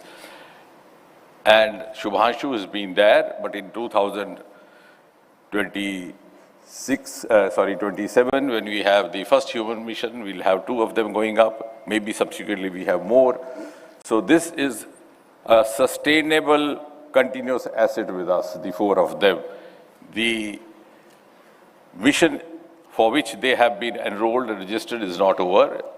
It's just a stopover with the International Space Station. Now, coming back to the National Space Day, which the chairman was referring, अब उसमें क्या हुआ कि आज से ठीक 2 बरस पहले, इसी दिन, आज ही के दिन, हिंदुस्तान वो पहला मुल्क बन गया जो चंद्रमा के साउथ पोल पर पहुंचा. And that sent out a huge message to the world. Look at it, India has arrived. India is now no longer a follower. On the contrary, India today beckons others to follow her. And that was a momentous occasion. और प्रधानमंत्री का ये सुझाव आया कि इस क्षण को, इस पल को, इस दिन को अंकित करने के लिए क्या ऐसा हो सकता है कि प्रतिवर्ष ये दिवस मनाया जाए, राष्ट्रीय अंतरिक्ष दिवस. And I think broadly the objectives are 2-fold. एक तो हम इससे आत्ममंथन करें कि हम कहाँ खड़े हैं, कहाँ आगे जाना है, और दूसरा ये बच्चे प्रेरित होकर के देख सके कि कितने सारे इनके लिए अवसर, मौके इस क्षेत्र में मौजूद हैं. And today when we observe this for the second time, इसका एक विशेष महत्व बन जाता है. एक तो इसलिए कि अभी अभी एक्सियम 4 मिशन संपन्न हुआ है और उसमें भाग लेने का निमंत्रण वहां से आया था, यहां से नहीं गया. अर्थात भारत की प्रतिभाओं की मान्यता विश्व भर में हुई है. It was a mission which didn't originate from India, not did India conceive. लेकिन इसका अर्थ ये हुआ कि they now have started valuing Indian talent, Indian capabilities, and they feel that our boys, when they go there, they can add value to their mission. So that is the first message. और दूसरा इसका ये महत्व कि अभी कुछ ही सप्ताह, कुछ ही महीने पहले ऑपरेशन सिंदूर आपने देखा, और स्पेस टेक्नोलॉजी की भारत की क्षमताओं का प्रदर्शन धरती से आकाश तक हुआ. And all that you see and you saw was a very optimum synergy of the two of the departments which many of us are associated with, the Department of Space Technology and Department of Atomic Energy. But what is even more important is कि ये सारी क्षमताएं, ये सारी सलाहियतें गत 10 वर्षों में ही हासिल की गई. ये टेक्नोलॉजी का ट्रांसफर भी 10 सालों में हुआ, टेक्नोलॉजी का विकास भी 10 सालों में हुआ, और इस तरह की वॉरफेयर टेक्नोलॉजीज की परख करने का अवसर कब रहता है. ऑपरेशन सिंदूर ने हमें मौका दिया पाकिस्तान की धरती पर इसको परखने का, और दुनिया और विश्व को ये समझ में आया कि what has happened in the last 11 years of the Modi government. लेकिन with all the analysts, the journalists and the thinkers sitting in this room, शायद एक दिन ये भी सवाल आएगा कि 70-80 साल तक ये क्यों कर ऐसा हुआ कि हमारा अंतरिक्ष विभाग अलग थलग पड़ा हुआ सुस्त रफ्तार में चलता रहा. और जब उसका जवाब ढूंढा जाएगा तो समझ में आएगी कुछ ऐसी बातें जिसकी ओर अभी प्रधानमंत्री जी इशारा कर रहे थे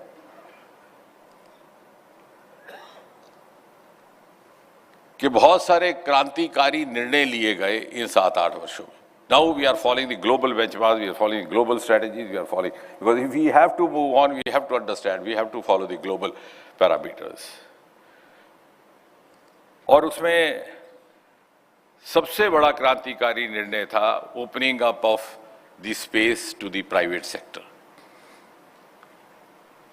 And this could have happened only because we had a Prime Minister who has the courage of conviction to break the taboos of the past, to take out-of-box decisions.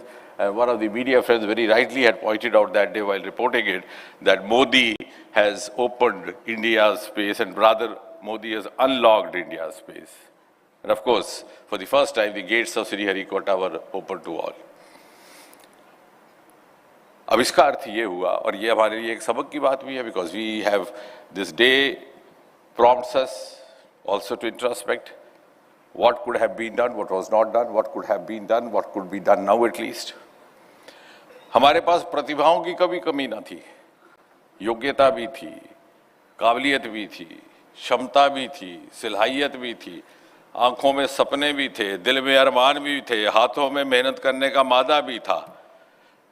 लेकिन शायद वो अनुकूलता ना थी जो नीति निर्धारकों के स्तर से अपेक्षित होती है, या वो सपोर्ट सिस्टम ना था जो राजनीतिक नेतृत्व से अपेक्षित होता है. आपने देखा हो किस प्रकार से सारा भाई ने अपना सामान साइकिल पर उठा करके कैरेज में ले जाने का भी काम किया. So what was lacking was that enabling milieu, and that was provided after 2014 when Prime Minister Modi took over and the department started reporting directly to him. And that is the difference. And that is a lesson for us. That we already were late. We could have done that earlier. And once that has happened, the outcomes are miraculous. Some of these were pointed out even by the Prime Minister, some of them pointed out by the Chairman. We were almost a decimal economy, naam matra space. Today we are $8 billion US in the next 8 to 10 years. The projections are rising so fast, the graph is ascending so fast that we might increase 4-5 times to $40-45 billion, which in other words means that space would be an important component, and space economy would be an important component of India's future economic growth as India moves from rank 4 to rank 3, 2, 1 and so on. And now we have become the mainstream players in India's economic growth. We are no longer sitting in the periphery and just doing some odd experiments in the lab which are of no relevance to the country's overall growth. Startup ko dekhiye, till about 3-4 years back, there was hardly a concept of startup in space sector. Today we have nearly 400 startups, and many of them have the world potential. Many of them have turned into lucrative entrepreneurs. It's become, it's emerged as a huge, huge avenue of entrepreneurship. Suddenly I was seeing the engineering colleges, the aerospace option in engineering has suddenly gone up. And the reflection of that comes when we receive requests for the internship which happens in the third year of their course. और ये सब पिछले 3-4-5 सालों में हुआ, यानी ये हो सकता था मगर ना हुआ. And that could be also a lesson for us to follow. अब कुछ लोग ये कहते हैं कि साहब ये रॉकेट भेजने से क्या होगा, तो हो गया तो क्या हुआ. अब रॉकेट तो गया, इसी से आप लोग यहाँ इकट्ठा हुए इन सबको देखने के लिए, ना जाता तो कैसे होता. There is a huge amount of romanticism. जब कोई पिक्चर आने वाली होती है तो उसका ट्रेलर दिखाते हैं, उसमें वो कहानी नहीं दिखाते, वो सैड सॉन्ग नहीं दिखाते, उसमें वो दिखाते हैं जो आपको टिकल करता है, बाकी सब बाद में. But the sending up rocket, of course, is a romantic exercise. It associates you with that area of work. But our 80%, 70% of the work in space technology is dedicated to what the Honorable Prime Minister briefly referred. We have created for the world an entirely unique model of the application of space technology to bring in ease of living in the life of a common citizen, in our infrastructure projects, in our development projects. And virtually, space technology has entered every Indian household, although the householders may not be aware that they are using space technology. It's quietly entered into your doorstep. And some of our space technology projects are now being emulated by the rest of the world. Gati Shakti ka bhi Pradhan Mantri ji ne zikr kiya. I think the first of its kind, when you monitor the infrastructure projects, you save on time, you save on money.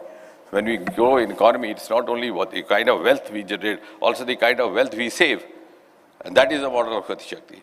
Swamitra program, drone ke saath mil karke, you can map your own land. You made citizen the master of his destiny. You have put Patwari out of job, which was such a sought-after job in this country.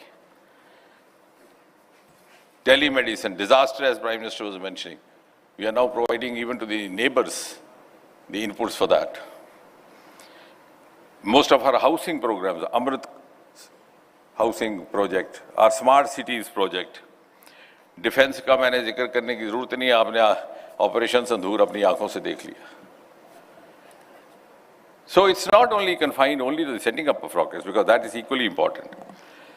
और इसलिए, I won't take long, but the Axiom Commission, of course, much has been talked about it by the chairman, also been talked about the 4 astronauts, and also referred to by the Prime Minister. But what possibly is missed out is that even the participation of one of these 4 gentlemen, Shubhashu, in that Axiom mission is closely aligned with the Modi government's flagship programs and the Modi government's priority ideals. And I'll tell you how, because most of us, we are all from the science fraternity, we're not making a polite or a political speech. What he did, whether it was life sciences, plant physiology, is going to have a huge relevance even for the people living on the earth. जो microgravity में इन्होंने study किया, myogenesis, what happens when the muscles get wasted because of disuse, how to strategize their recovery, is very much relevant. Most of our diseases, like for example, we have in type 2 diabetes mellitus, we have so also in some of the malignancies. We also have that following these ordinary incidents of bone fractures where you have to be bedridden or confined to bed, and then you are asked to do physiotherapy. So how do you strategize? So it's going to have a huge benefit for the people living on the earth, and benefit not confined only to the 140 crore Indians, to the entire mankind, and therefore विश्व बंधु भारत, जो बार-बार प्रधानमंत्री जी कहते हैं, उसका प्रतीक Axiom 4 mission रहा है. The experiments performed by an Indian with the Indian material and the Indian literature, but the benefit is for the rest of the world as well, and equally as much. Secondly, all these kits which he carried to the space were developed over here. The Department of Biotechnology, which is also a part of the Ministry of Science and Technology, our institute over here, close by in Delhi itself, contributed to that. The other Institute of Biotechnology, the INSTEM in Bengaluru, the CSIR Institute, we have over here again, the ICGEB. So there was CSIR, there was biotechnology, there were the IITs, there were the Indian Institute of Sciences, Bengaluru, where Professor Sood has been a distinguished faculty. So ये सब का क्या मतलब हुआ? ये सब का मतलब हुआ whole of government and whole of nation. Again, this is what in the last 10 years we have been seeking to propagate. और तीसरा, experiments conduct करने वाला हिंदुस्तानी, सामग्री हिंदुस्तानी. तो क्या अर्थ हुआ? Make in India and Atmanirbhar Bharat. So you can understand, in a single sojourn of just about 2 weeks, we have proved to the world that India can be Atmanirbhar Bharat, that India can be Vishwa Hindu Bharat, and India can also perform in an integrated, synergized fashion involving each and every citizen. So that's the most important lesson, and of course the outcomes, as I said. Now the theme which the chairman was referring to, I think India has an advantage over the rest of the world which many other countries don't have. We have the asset of the traditional knowledge. And we are trying to institutionalize it, we are trying to digitalize it. Even in CSIR, we have set up a traditional knowledge digital library. So I have fancifully called it TKDL because that is what the youngsters understand. If you give them a big name, they don't understand. But if you give them an acronym, that sounds fancy. So it is called TKDL. So we have the advantage of combining our traditional knowledge with the cutting edge technology, which is not so in case of other nations, other countries, and that is why very thoughtfully the theme today is Aryabhatta to Gaganyaan, ancient wisdom to infinite possibilities, and the exhibition which has been laid out outside is also depicting our journey from those ancient times to today and also what is to be followed tomorrow. And as far as the upcoming missions are concerned, Chairman was trying to enumerate, but I think what is important to understand is that this year particularly has been very, very significant for ISRO. 2024 ended with SpaceX and 2025 began with NAVIC. And now, of course, we'll have Vayomitra and then 27 Gaganyaan, then 28 Chandrayaan 4, then Venus and Bharat Antariksh Station 2035. And of course, again and again, it has been said that 2040, an Indian landing on the surface of the moon. But do you know what is the implication? हम बार-बार हर मंच से कह रहे हैं कि सन 2047 जब हिंदुस्तान अपनी आज़ादी की 100वीं सालगिरह मनाएगा तो विकसित भारत. लेकिन हमें अभी ये नहीं समझ में आया कि उससे ठीक 7 साल पहले एक हिंदुस्तानी चांद की धरती से खड़ा होकर ये ऐलान करेगा कि 7 साल बाद हिंदुस्तान विकसित भारत बनने वाला है. The first declaration of the arrival of विकसित Bharat is going to be made from the surface of moon. ये उड़ान इसी तरह जारी रहे, ये प्रवास इसी तरह जारी रहे और इसी तरह हिंदुस्तान आसमान और ब्रह्मांड की बुलंदियों पर फतेह हासिल करता रहे.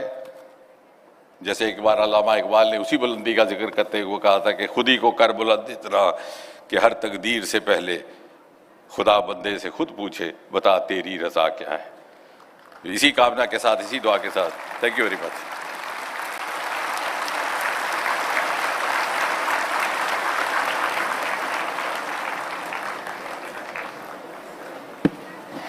Thank you very much, Honorable Minister. Your guidance has been the driving force behind India's quantum leaps in space, science. Under your leadership, reforms have taken shape, young innovators have found their wings, and India's space story has become a source of global admiration. Sir, your words today not only inspire this gathering, but also reaffirm our confidence that under your leadership, India will script some of the most glorious chapters in humanity's cosmic journey. आपके नेतृत्व ने भारत की अंतरिक्ष यात्रा को नई दिशा और नया वेग दिया है. आपके प्रेरणादायी शब्द हमें अनंत संभावनाओं की ओर बढ़ने का संकल्प भी देते हैं. We thank you so much, sir. Can we have a huge round of applause, ladies and gentlemen, once again for the Honorable Minister of State for Space, Dr. Jitendra Singh ji. And with that, we come to the end of this inaugural session. Ladies and gentlemen, we are truly once again grateful to the Honorable Minister of State for Space for his presence, his vision and unstinting support for India's space-driven governance and development. And now we will take a break for tea coffee. Tea coffee for VIPs has been arranged at the Leaders Lounge. All our esteemed dignitaries and our senior dignitaries seated in the front rows will exit from your stage left, that side. And the rest of the participants, all of us, ladies and gentlemen, will take a quick tea coffee break of 10 minutes and will exit from your stage right, which is my left, from that side. And then we will come back to the plenary hall for the opening session. So I invite you, ladies and gentlemen, to come back in just 10 minutes while we rearrange the days. And at this juncture, I request you to, ladies and gentlemen, please rise and give a thunderous round of applause once again to the Honorable Minister of State for Space, Dr. Jitendra Singh ji. Thank you once again, sir. And the photographers have come up. We may need a photograph, but we are going to wait for the dignitaries to exit from that side. Please don't go from that side. The other participants, I invite you to please take this exit. And with that, we'd also like to request all the students present with us to kindly proceed for tea and refreshment. Students, also take this opportunity to visit the exhibition outside, and after this, your participation for the inaugural session concludes and you may take leave. We thank you wholeheartedly, students, for joining us today and for being such an important part of India's National Space Day celebrations. So thank you to all the students. Do have your tea, coffee, and also visit the exhibition before you leave. Thank you very much. Ladies and gentlemen, in just 10 minutes, we will come back and we will begin with the next session, the opening session of National Space Day 2025. And I request you to please come back in that much time. We will start on time, ladies and gentlemen, without delaying it any further.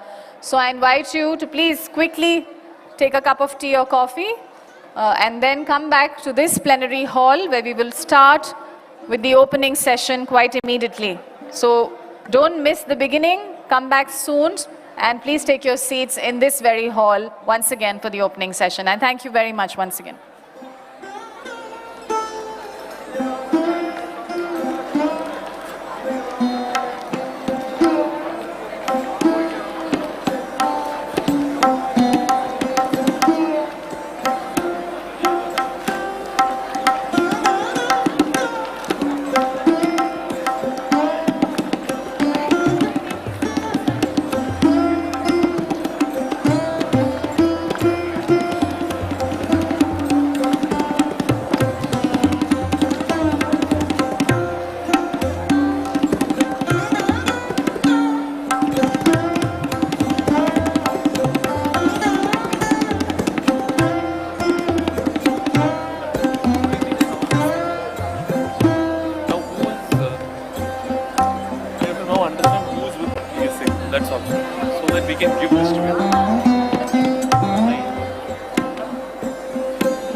In the early 1960s, as the world looked skyward with curiosity, India embarked on its own space journey, not for power, but for progress. Guided by the visionary Dr. Vikram Sarabhai, the Indian space program was born with a motto to use space technology for the national development. Currently, under the dynamic and visionary leadership of Honorable Prime Minister Shri Narendra Modi, ISRO is charting new frontiers not just in space, but deep beneath the oceans. The Matsya 6000 is the India's flagship human submersible aimed to carry 3 persons to a depth of 6,000 meters into the Indian Ocean. It is developed by the National Institute of Ocean Technology, NIOT, under the Ministry of Earth Sciences. The Matsya 6000 comprises of several systems, out of which the personal sphere is a critical technology that transports 3 personnel into the ocean depths. National Institute of Ocean Technology has a MOU with ISRO for development of this critical technology. Lead centers of ISRO, viz. Vikram Sarabhai Space Center and Liquid Propulsion Systems Center, are involved in design, materials, manufacturing and development of this vessel. Matsya 6000 is a spherical vessel of 2.3 meters in diameter, all titanium alloy construction with a thickness of 85 mm, comprising of 7 electron beam wells completing the assembly. Vikram Sarabhai Space Center, Thiruvananthapuram, is entrusted with the responsibility of materials, design and manufacturing of the personal sphere. TI6 AL4V alloy in ELI grade is made, and the sphere manufactured using advanced CNC machining techniques. Liquid Propulsion Systems Center, Bengaluru, is responsible for assembly, electron beam welding, destructive and non-destructive testing and clearance of the manned submersible. The center houses a unique facility in the country with a high-capacity electron beam gun. Liquid Propulsion Systems Center has welded the first assembly and has undergone all NDE successfully. Preparations are in full swing for the welding of subsequent assemblies. Matsya 6000 is a stellar example of interdepartmental synergy, uniting India's top minds for a mission of national importance. This trailblazing deep-sea venture is driving innovation and making a bold impact on India's blue economy, unlocking new frontiers beneath the ocean.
We hope to make the most of the takeaways that will be given to us, the very meaningful wisdom that will be shared with us.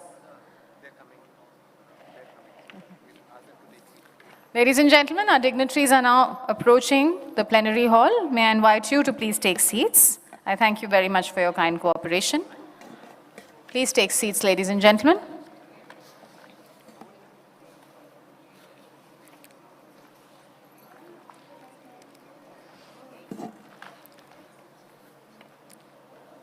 You know, ladies and gentlemen, our country's fascination with the cosmos is not new at all. It is deeply civilizational.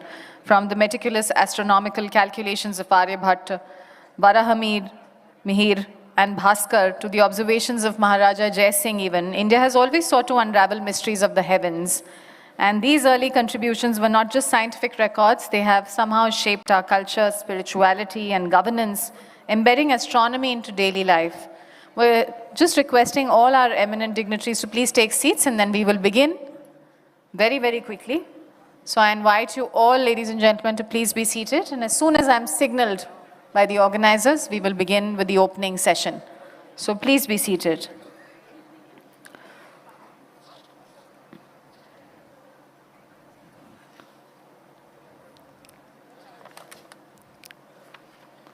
So as I was saying, ladies and gentlemen, our story is deeply rooted in the past, but it doesn't rest in the past. The journey from Aryabhatta, India's first satellite launched in 1975, to the upcoming Gaganyaan mission, all of this reflects the seamless continuity of our spirit. And there we are, ladies and gentlemen. We'll have a huge round of applause, ladies and gentlemen, for our keynote speaker at this juncture.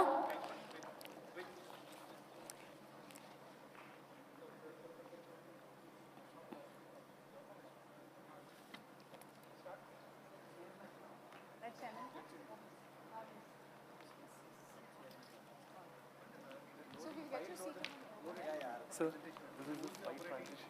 Do you want me to operate it? No, I'll. No, it is here. He'll be operating from here? Yeah. He can if he wants to. Or there, I'll go that side. Yeah, fine. If you want.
Good work.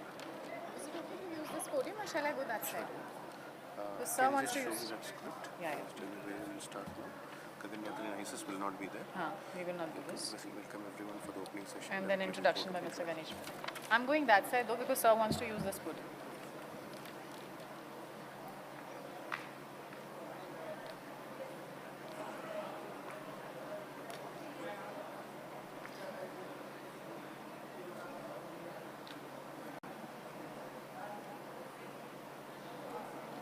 This mic as well.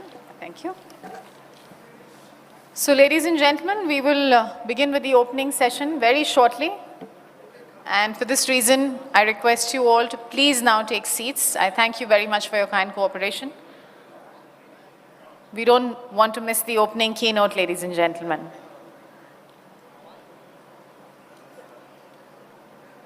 Thank you very much. Please do join us and be seated.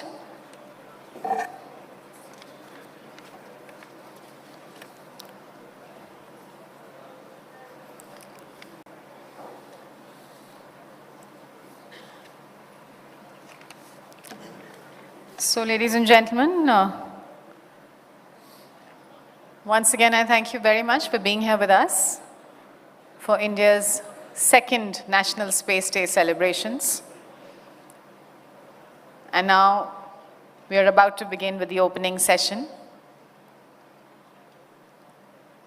And we have a very distinct personality in our midst.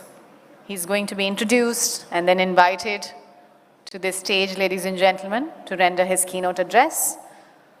But we need to get this house in order before that, which is why I invite all our esteemed participants to kindly make their way back into this room and be seated.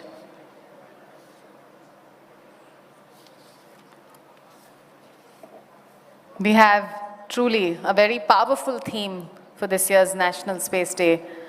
And as we revel in that theme, at the heart of this theme truly lies a very powerful truth that India's space journey is as much about people as it is about planets.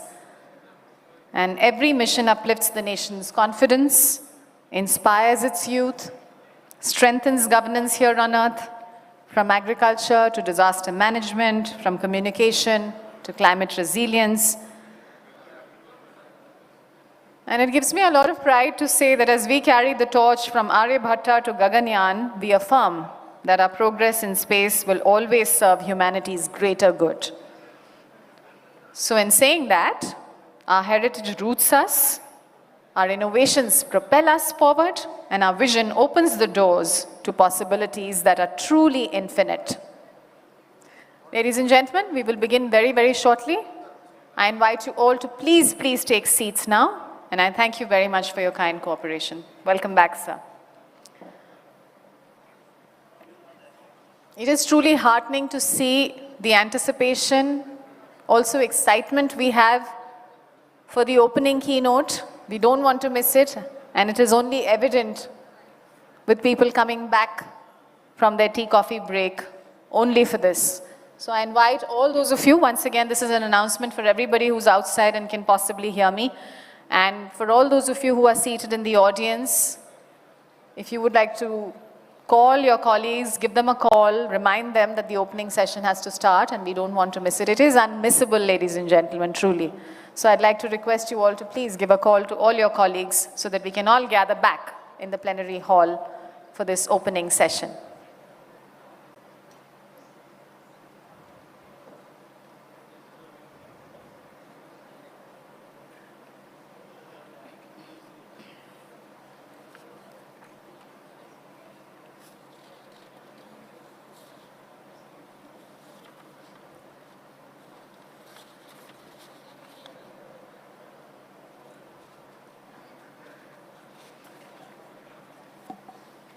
Welcome back, ladies and gentlemen, and I request you to please now be seated. I thank you very much.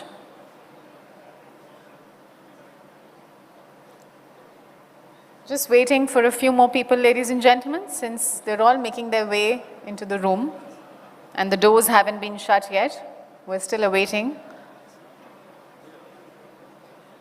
all of the participants to come back to this plenary hall and take seats. Thank you, ladies. Thank you, gentlemen. Please do join us, ladies and gentlemen, so that we can take seats. We have to begin with the opening session, and we seek your cooperation in getting this house in order.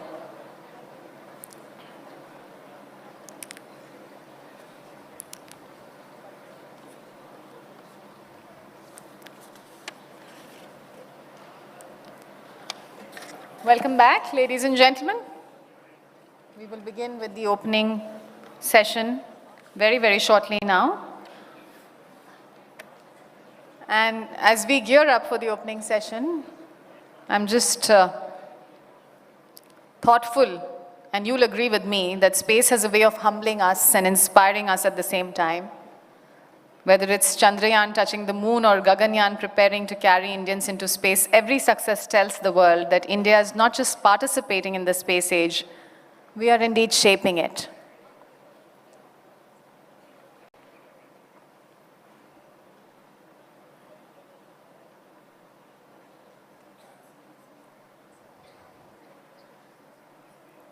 And that just one if you think of it as this, that just one generation ago, space seemed so far, distant and unreachable. And today, every Indian child also grows up knowing that the moon, Mars, and even space stations are within our reach. So that is the power of India's space story.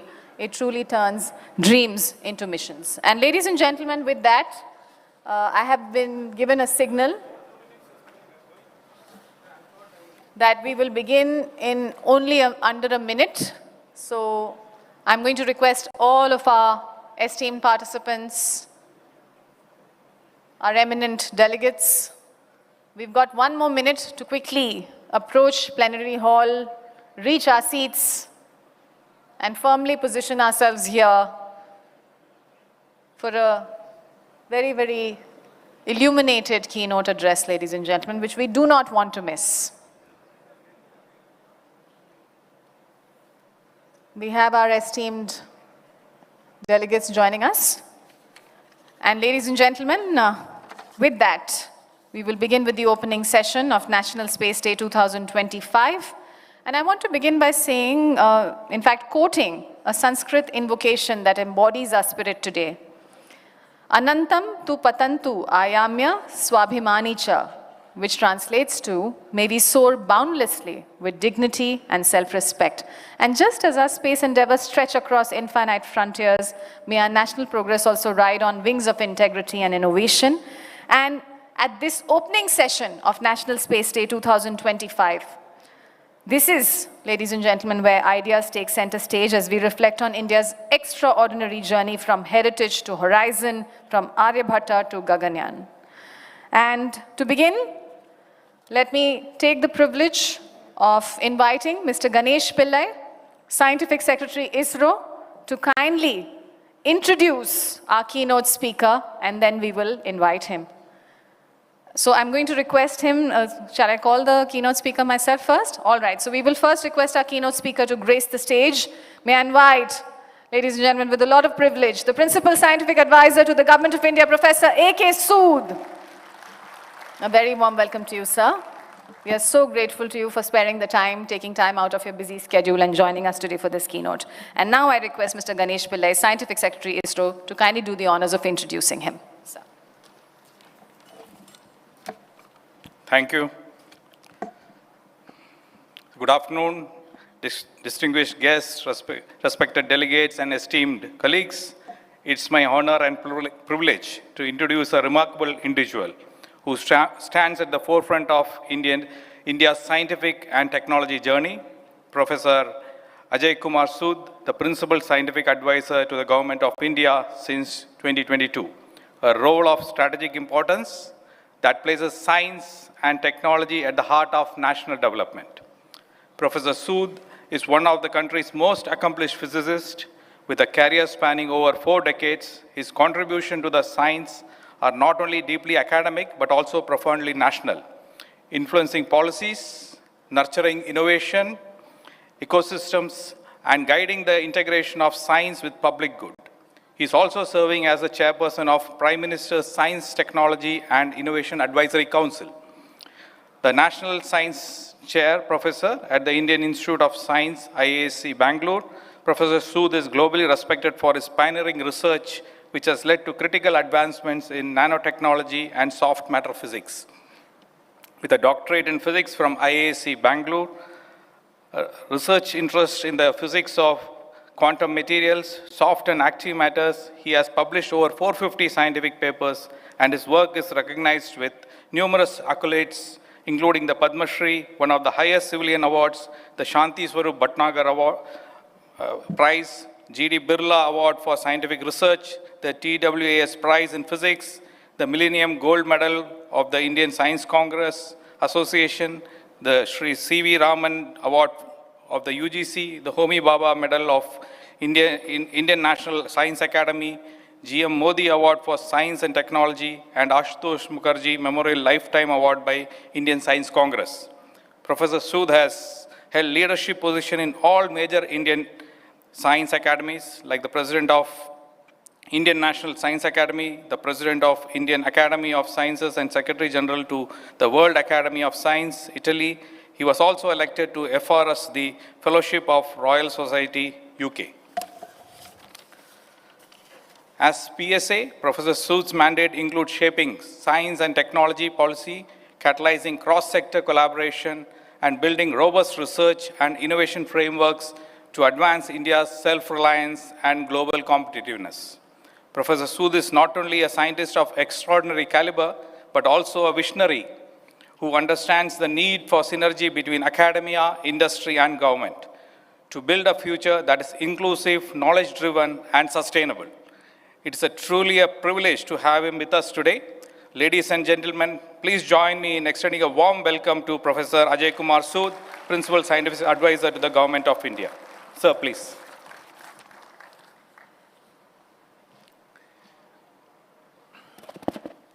Honorable dignitaries here present in the hall, the Secretary, Department of Space and Chairman ISRO, Dr. Narayanan, past Chairman, Dr. Somnath, the entire ISRO fraternity from academia and from government, all of you, ladies and gentlemen.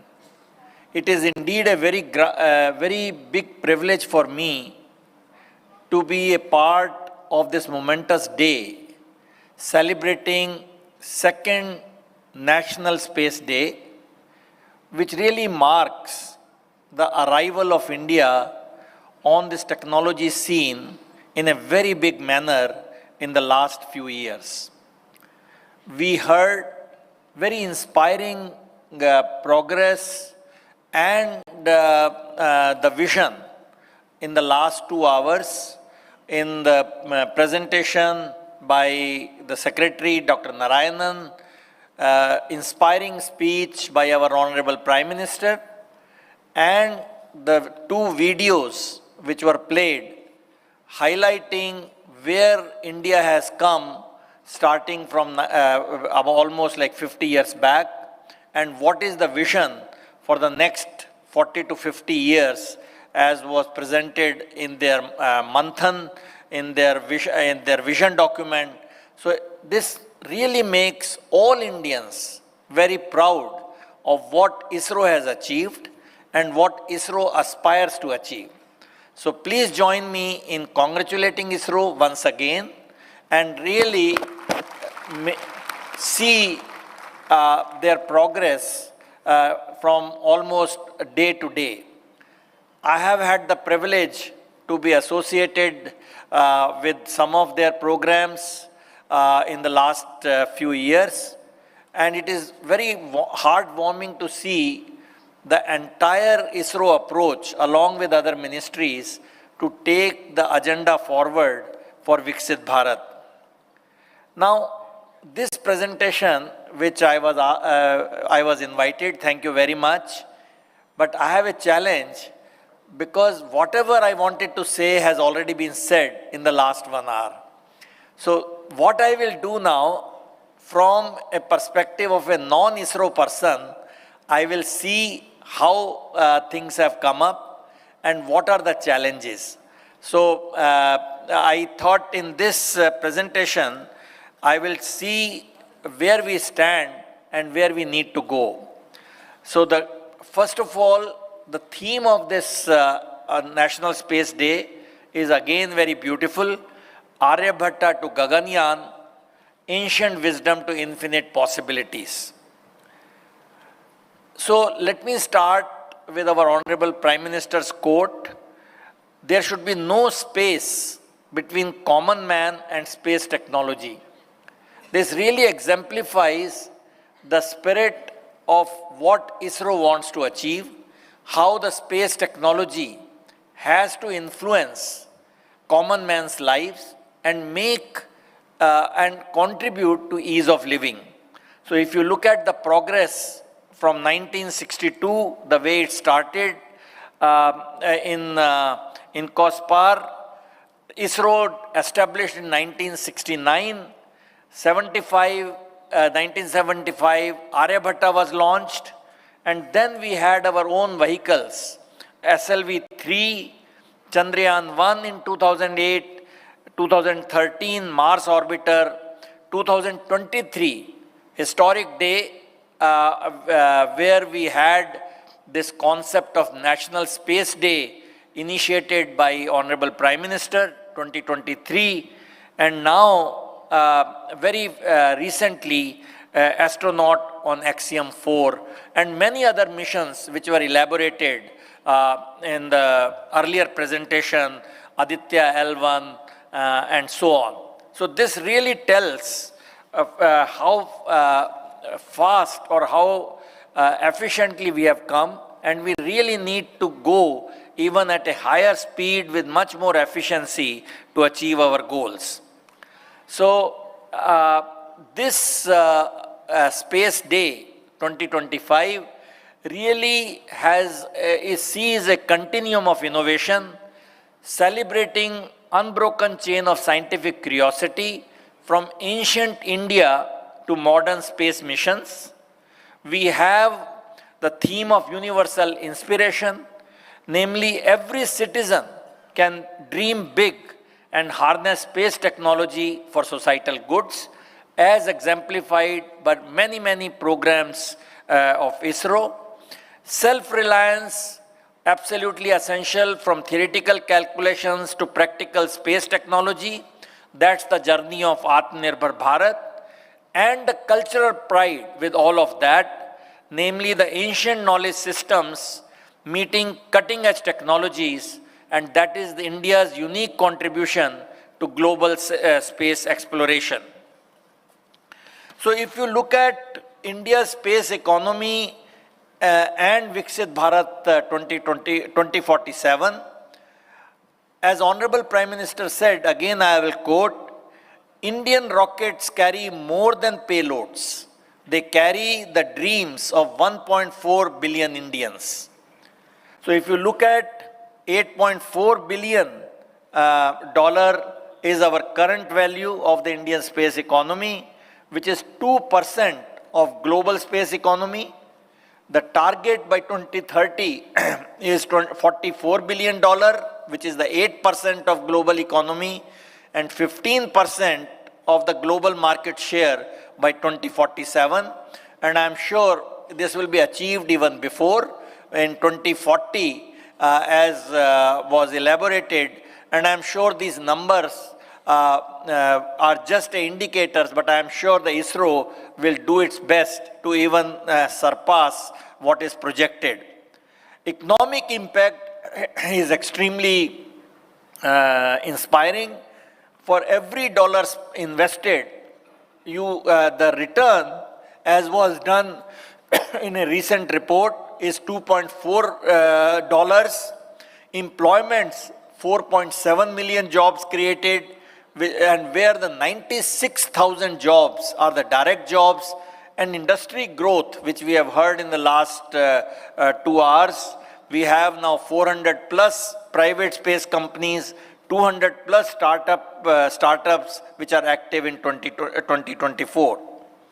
So if you look at India's journey, I will only take the recent one since Chandrayaan 3. 2 years ago, India united in pride as Chandrayaan 3 achieved historic landing on South Pole. Since then, we have the SpaceX mission success, the docking of the 2 satellites, Gaganyaan progress. We have Nisar launch, we have seen a few weeks back, where there is a wonderful collaboration between ISRO and NASA.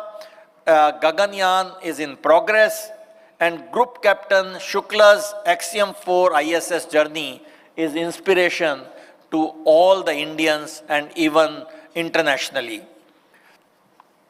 So if you ask me, what are the learnings from Gaganyaan? Because this is a moment to reflect what we have learned. So here we can see that it's a famous saying that simulations, namely the computer simulations, can take you far, but nothing replaces actual space flight experience. So this is non-negotiable. The space flight experience is non-negotiable in this journey. So you have really bridging experimental gap insights beyond training rooms. That is what it is. It is the learning from Gaganyaan. First-hand experience for Group Captain Shukla and ISRO ground team. This is very, very valuable.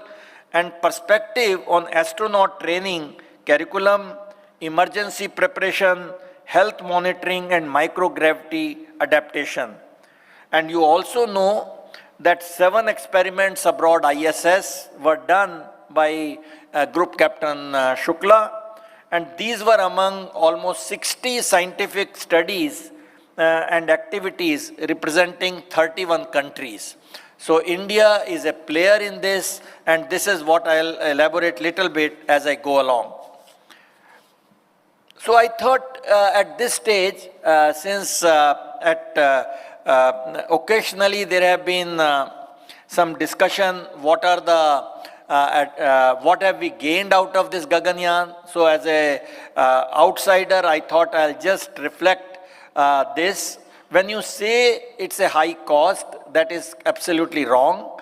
The cost must be seen as an investment in de-risking Gaganyaan, and human experience in a space flight is experience driven, and it is not only technology or engineering driven. Foreign route, yes.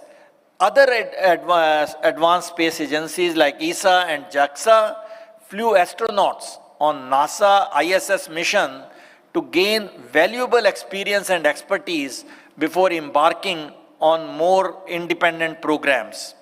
Short duration, no. Globally recognized as ideal for first-time astronauts. For example, China's Shonos 5, it was only for 21 hours. Gaganyaan's first crew flight itself is planned to be short duration, as we will see. And technical return is very, very important. We had 7 Indian experiments were flown, which were collaborated with other agencies with ISRO, producing real data on plant growth, microbial adaptation, tardigrades, muscle atrophy, and screen exposure in space. So these are all invaluable achievements of this mission. And India's participation in Axiom 4, again I'll repeat what has been mentioned, is a controlled precursor experiment designed to de-risk Gaganyaan. Now I will just highlight a few points about microgravity experiments. In my view, it is a huge, huge opportunity for India to really invest in microgravity experiments. And these 7 experiments which have been done, I think it's a very small beginning, but we can really, really build on it. And this is where I suggest that ISRO should see. I know they have programs. Microgravity experiments, I know when I was in my other life as a scientist, there used to be microgravity experiments, but over the years, they lost the shine. But I feel that with this new impetus, this microgravity experiments once again will be at the center stage. For example, many of you might be dealing with optical fiber in your daily life because that's how communication is done. In this context, because the optical fiber is very, very essential for India's digital economy and telecom growth, it demands next generation fiber with higher efficiency. And here, microgravity is a very important platform which will eliminate convection, sedimentation, and buoyancy that enables longer and purer fibers. For example, already ISS experiments in Zeblan fibers, which is really no country would like to share with us or with anyone, it has shown 10x more data capacity than silica, reducing energy cost in long distance networks. So this is what we should see, how we can have a manufacturing module similar to ISS microgravity glove box to be planned on Bharatiya Antariksh Station. And also focus on simulated microgravity on ground for fiber optics manufacturing. So this is something, a lesson which we can see how do we move forward. Of course, another area is the additive manufacturing, and this is something which is essential for the long duration space flights. When you have your Antariksh station, we should have the ability to manufacture things in situ in space, which is important for planning for long space voyages. So this is something which we need to see, how do we set up this additive manufacturing and how do we develop this capability on space stations. So we can have our initial experiments, miniature lab on satellites. We can leverage small satellites with modular experimental base on PSLV ride shares for short duration microgravity experiment till BAS becomes functional. This is something one can think about it. And reusable launch vehicle, RLV, for short duration microgravity experiments with rapid recovery, offering quick cycle of microgravity research. Because as you know, RLV is on the ISRO's agenda, and I again suggest this is where we can also look at the miniature lab for this microgravity experiments. Again, another area which is inspiring to build is can we build simulated microgravity experiments, facilities for long duration microgravity test, reducing our dependency on orbital slots. This is something again, I'm sure ISRO must be thinking about it. Here the good news is there is already a team, I understand, which is extraterrestrial manufacturing research group at IIT Madras Microgravity Lab. And this is something we need to again see how we can amplify this effort. So this is something I thought I'll put my thoughts for your consideration. Global cooperation, India being among the top 5 spacefaring nations can lead the global south through an international microgravity research network where India provides launch and payload services while partner countries contribute to experiment. So another possibility for ISRO to look at. It brings me to deeper impacts in society, which have been mentioned, how ISRO has set up 473 village resource centers for rural development through satellite technology in the past. Of course, our office of PSA has this RUTAG Smart Village Centers, RSVC, a pivotal step towards bridging the gap between rural needs and technology advancements. And there, we use the images, satellite images, to help the farmers in planning their activities and also do many other assistance through this RSVC. And this is something we have seen, we heard how space technology is absolutely essential in disaster relief. EduSat, which was launched many years back, much before its time, our country being the only one at that time.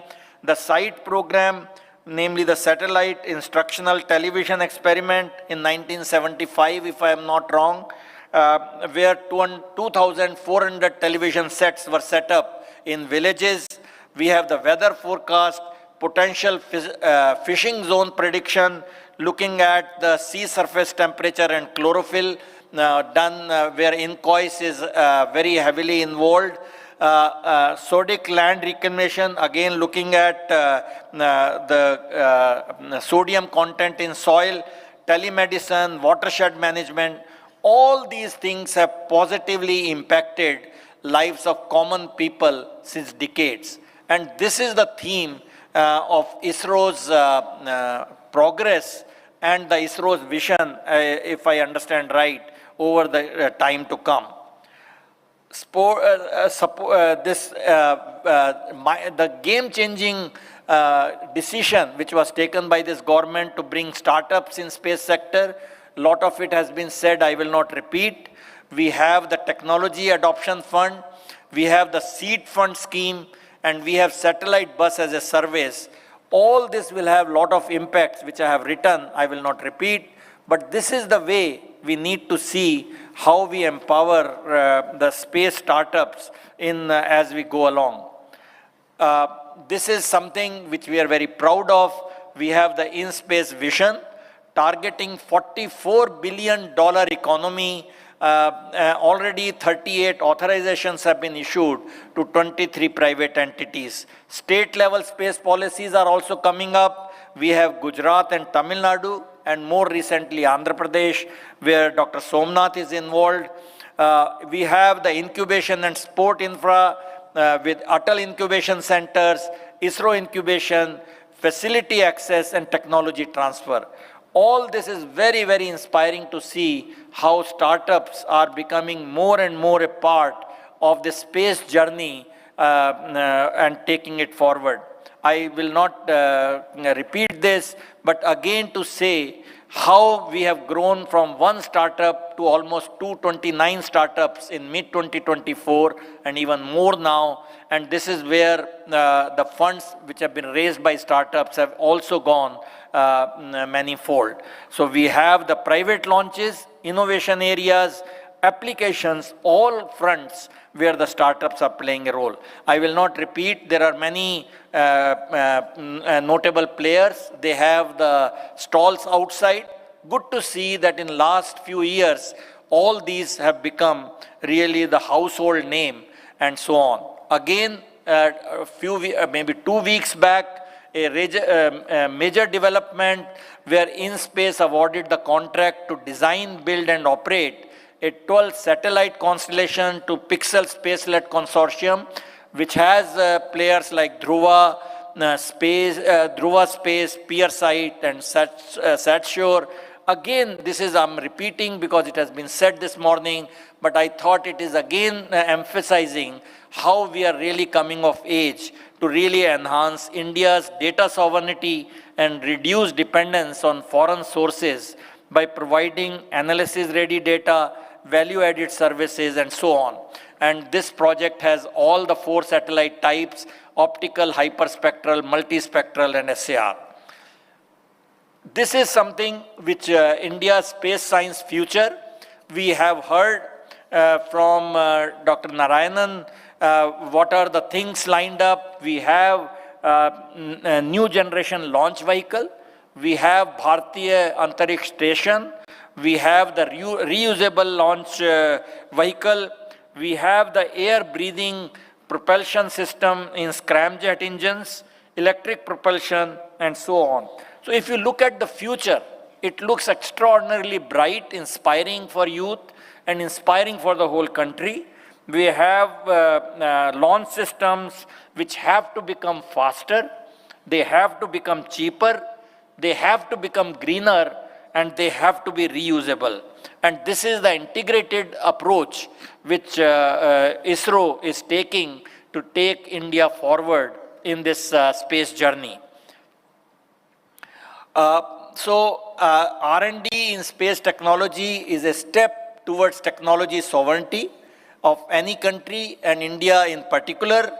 We have to have a strategic independence where R&D can enable reducing dependencies on foreign technology for critical space missions. Cost efficiency, this is really in our genes.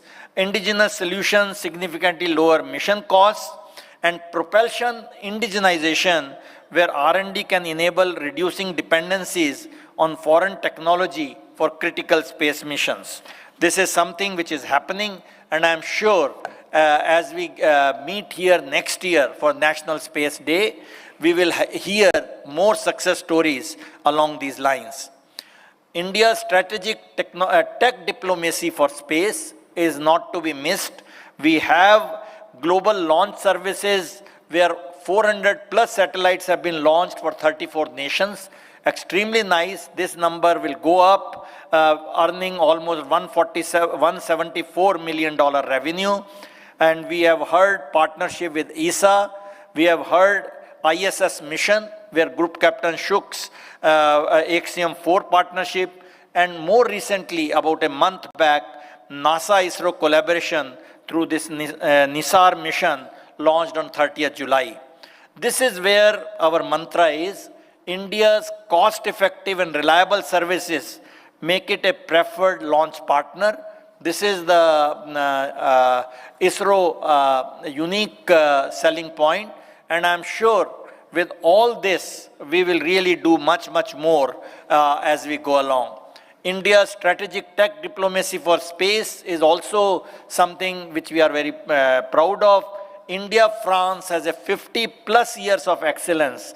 Joint Vision 2018 started through Megatropic, Saral and Trishna missions, Gaganyaan support from CNES, maritime surveillance, again established in 2019, and future Oceanosat-3, Argos, lunar rover navigation support, and India-Japan space collaboration, again something which is growing. So cooperation between CNES and ISRO is among the most long-standing and successful in astronautics, as was recently pointed out by Philippe Beptse. I'll just close it again repeating what was again mentioned, that how the involvement of youth is absolutely essential, because they are really the future when we go towards Viksit Bharat. So we is glad to see that ISRO has Yuvika program. 153 students from 36 states participated in 2022. We have heard a few minutes back this hackathons and this robotics program and awards. My congratulations to all the winners. Tinkering Labs, Smart India Hackathon, Unnati program and Space Tutor Initiative, where 56 registered space tutors are already across India. This is something which again will prepare our youth for future. So with this, let me once again congratulate ISRO, entire ISRO fraternity, all of you for being a part of this magnificent journey, achieving all these milestones and really inspiring us to do much better as we go along. And with the leadership which is there in the country and the spirit of the whole of government approach and whole of all the sectors, be it national labs, be it academia, be it startups, be it the government towards policy making, all of them coming together to really achieve the vision of what ISRO has highlighted in their Manthan Chintan Shivir a few weeks back, and we all look forward to this journey and really applaud them appropriately. Please join me in applauding once again the ISRO efforts. Thank you very much for having me here amongst you. Thank you. Thank you very much, Professor Sood, for that thought-provoking keynote. We request you to stay with us as we want to take this opportunity to felicitate your presence here. So I'm going to request our Secretary, Department of Space, Chairman, Space Commission, Chairman, ISRO, Dr. V. Narayanan, to please help us felicitate his gracious presence here with us. Ladies and gentlemen, what a wonderful address. Sir, your vision enriches India's space journey with wisdom and direction, and your words today inspire us to aim higher as we move forward towards Viksit Bharat. Thank you very much once again. We cannot thank you enough. Let's have a huge round of applause, ladies and gentlemen, for Professor Ajay Sood. Thank you very much, sir.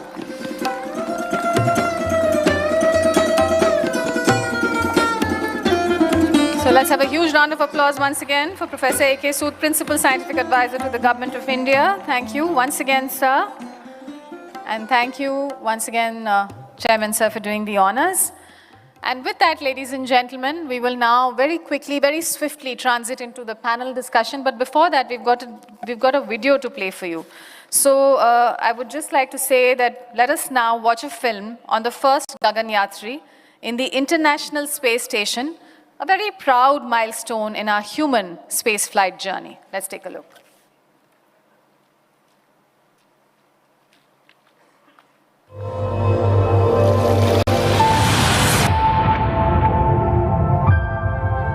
As the first light of dawn breaks across the Indian horizon, a new chapter in our nation's story is being written. From the strength of our civil infrastructure to the brilliance of our scientific minds, India has risen as a leader in space technology. In this new era of exploration, Space 4.0, the world's leading spacefaring nations are setting their sights on the Moon, Mars, and beyond. With a vision that matches the scale of our nation's aspirations, the Honorable Prime Minister, Shri Narendra Modi, set the course for a new era in Indian space exploration. From the ramparts of the Red Fort on 15th August 2018, the Honorable Prime Minister announced the prestigious Gaganyaan program, a pledge that India will send his or her own Gaganyatri into space aboard an Indian spacecraft from Indian soil. मां भारत का कोई संतान अंतरिक्ष में जाएंगे. Following this announcement, the Human Spaceflight Center has initiated crucial technology development programs, from crew module systems to life support and training infrastructure. In parallel, ISRO, in collaboration with the Indian Air Force, conducted a rigorous astronaut selection process and identified the first batch of Gaganyatris. As the Gaganyaan program advanced, its scope expanded to include the Bharatya Antariksh Station, India's own orbital platform. To gain direct experience in human spaceflight operations, ISRO entered into an agreement with Axiom Space for a 2-week mission to the International Space Station. For this mission, Gaganyatri Shubhanshu Shukla was selected as the prime crew member, with Prashant Balakrishnan Nair as the backup. To ensure the success of this landmark mission, a high-level delegation and mission operations team led by Chairman ISRO have visited the Kennedy Space Center and the Johnson Space Center in the United States. The team closely worked with our Gaganyatri, NASA and Axiom Space experts, overseeing launch operations, reviewing mission protocols, and monitoring operational readiness, reinforcing India's active role in this international human space endeavor. Also noteworthy is the critical role played by Team ISRO, led by Dr. V. Narayanan, during the pre-launch operations of this mission. Timely intervention by the ISRO expert team ensured successful launch and the safety of the crew members. This showcases the technical expertise and the skills of the Indian space community. On the morning of June 25th, 2025, at 2:31 a.m. EDT, the Falcon 9 rocket lifted Gaganyatri Shubhanshu Shukla, mission pilot of AX-4 mission, from the Kennedy Space Center towards the International Space Station. Hours after launch, the Crew Dragon gently docked with the International Space Station. As the hatch opened, the first Indian Gaganyatri entered into ISS. Over nearly 3 weeks in orbit, the crew carried out pioneering experiments in life sciences and new technologies. Our Gaganyatri have conducted 7 cutting-edge microgravity experiments designed by Indian researchers, demonstration of yoga in space, thus blending science and culture in a way only India could achieve. On June 28, 2025, orbiting 400 kilometers above Earth, Gaganyatri Shubhanshu Shukla shared a warm and inspiring live interaction with the Honorable Prime Minister, Shri Narendra Modi. He declared that even though our Gaganyatri Shukla was far from home, he remained closest to the hearts of 1.4 billion Indians, calling this mission the first chapter in India's journey towards building its own space station and achieving Gaganyaan. He underlined its deeper significance for science and national pride. On 6th July 2025, Gaganyatri Shubhanshu Shukla spoke with the chairman of ISRO and provided live update on scientific experiments. Then, in a heartening exchange with students in school and other institutions across India, he reflected on Earth's unity with its borders no longer visible, noting how India looked grand and majestic, inspiring a new generation to reach for the stars. On the evening of July 13th, 2025, as their time aboard the ISS drew to a close, in a circular embrace of international friendship, the AX-4 and Expedition 73 crews gathered, exchanged mission patches, and shared a final photograph, a symbolic moment of unity, achievement, and shared pride. On July 15th, 2025, after a remarkable 18-day mission aboard the ISS, the AX-4 crew began their return journey to Earth. And at 2:31 a.m. PDT, Grace made a safe splashdown off the Pacific coast. Recovery teams swiftly boarded the capsule, confirming the health of Gaganyatri Shubhanshu Shukla and other crew members. It was a triumphant and emotional homecoming. In 1984, Rakesh Sharma captured the nation's imagination as India's first space hero. 4 decades later, the Axiom 4 mission marked a new chapter in India's human spaceflight journey. The valuable operational experience gained by the Gaganyatris and ISRO's mission operation team through this mission will be highly beneficial for Indian human space program in areas such as space station, orbital module systems, rendezvous and docking in human space missions, roles and responsibilities of ground teams, various mission scenarios including contingency planning, crew management protocols, as well as niche advanced astronaut training facilities for human space activities. India's gaze is firmly set on building the Bharatiya Antariksh Station, our own outpost in orbit. This station will be a living laboratory, a testament to cooperation, innovation, and the spirit of discovery. Beyond Earth's orbit lies the next great leap, an Indian Gaganyatri setting foot on the moon by 2040, a triumph of teamwork, resilience, and the shared dream of 1 billion people. From the first step on lunar soil, we will open doors for future explorers, proving that when a nation dreams together, there is no horizon we cannot reach.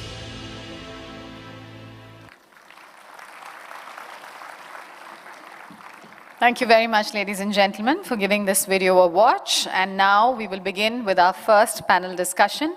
And before we start with the panel discussions, ladies and gentlemen, I would like to bring to your attention that we also have the Slido app, which is a very democratic way of posting your questions. So we will just request the console team to put up the Slido QR code. There it is now. What you could do is you could scan using your camera this QR code, and this will lead you to a link. When you click that link, ladies and gentlemen, you will find that you can pose your questions during the panel discussion, and at the end of the session, it will be the moderator's discretion to take the more pressing and pertinent questions. So now with that, ladies and gentlemen, we will begin with the first panel. The first panel is themed Space Vision 2047 Integrated Implementation at the National Level. And this panel on Space Vision 2047 will explore how India can integrate its national capabilities and realize the long-term vision of space leadership, from critical technologies and infrastructure to talent development, funding, sustainability, and public-private partnerships. These discussions will chart a roadmap for turning ambition into reality. It is my privilege to invite to the dais First, our moderator, Shri M. Sankaran, Director, U.R. Rao Satellite Center, ISRO. Let's welcome him with a huge round of applause. Shri M. Sankaran is a distinguished scientist of the Indian Space Research Organization, ISRO. He took over as Director of U.R. Rao Satellite Center, URSC, and realization of all satellites of ISRO in 2021. In June, during his 37 years of rich experience and expertise of working on more than 120 satellites in URSC ISRO, he played a significant role leading the center in adopting new technological developments. A very warm welcome to you, sir. Let me now, let's extend a round of applause as we welcome him again. May I now take the privilege of calling on our panelists to the stage, Shri A. Rajarajan, Director, Vikram Sarabhai Space Center, ISRO. Let's welcome him with a big round of applause. Welcome, sir. May I also invite our other eminent panelists, Dr. Govindan Rangarajan, Director, Indian Institute of Science, Bengaluru. There he is. Let's welcome him with a big round of applause, please. Welcome, sir. Shri J.D. Patil, Member in Space Board and former whole-time Director, Defense, Space and Smart Technologies, Larsen & Toubro. Let's welcome him with a big round of applause. Shri J.D. Patil. Welcome, sir. Air Vice Marshal Pavan Kumar, DG, Defense Space Agency. And there he is. Let's welcome Air Vice Marshal Pavan Kumar. A very warm welcome to you, sir. And may I invite Srimati Revati Manapalli, Joint Wireless Advisor, WPC, Department of Telecommunications. Let's welcome the lady with a huge round of applause. Welcome, ma'am. And with that, I will now hand over the proceedings to our moderator, Shri M. Sankaran. Sir, please. Thank you. Good. Not only the recently very well applauded human-centric missions and activities, it is also rooted on our long-term developmental goals for this country, for both governance as well as for national development. In addition, we are also now looking at this long-term presence of humans as piloted by India in space. Though the goals have been set, the goals are very clear for us.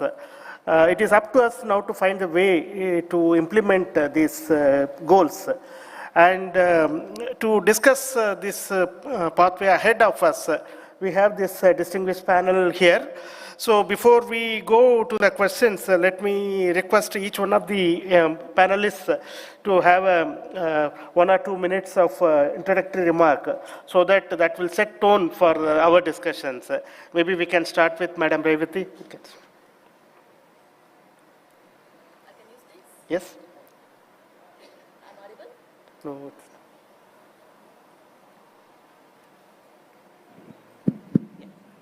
Thank you. Thank you for that. Very good afternoon.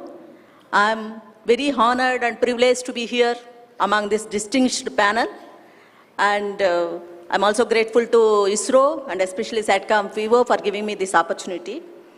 My first thoughts, I think I'll take very less time. It is integrated implementation at national level. So when we look at, as a space especially, we have to see as an entire end-to-end ecosystem. It is little different from the terrestrial-based systems. When we are putting a space satellite there, space infrastructure, space assets, we have to simultaneously think about ground segment, including user terminal, how we are going to use and applications. I have one experience. Based on that, I'm just giving this comment. When we have put NAVIC satellites, we have satellites are operational, and ground segment, we started working late.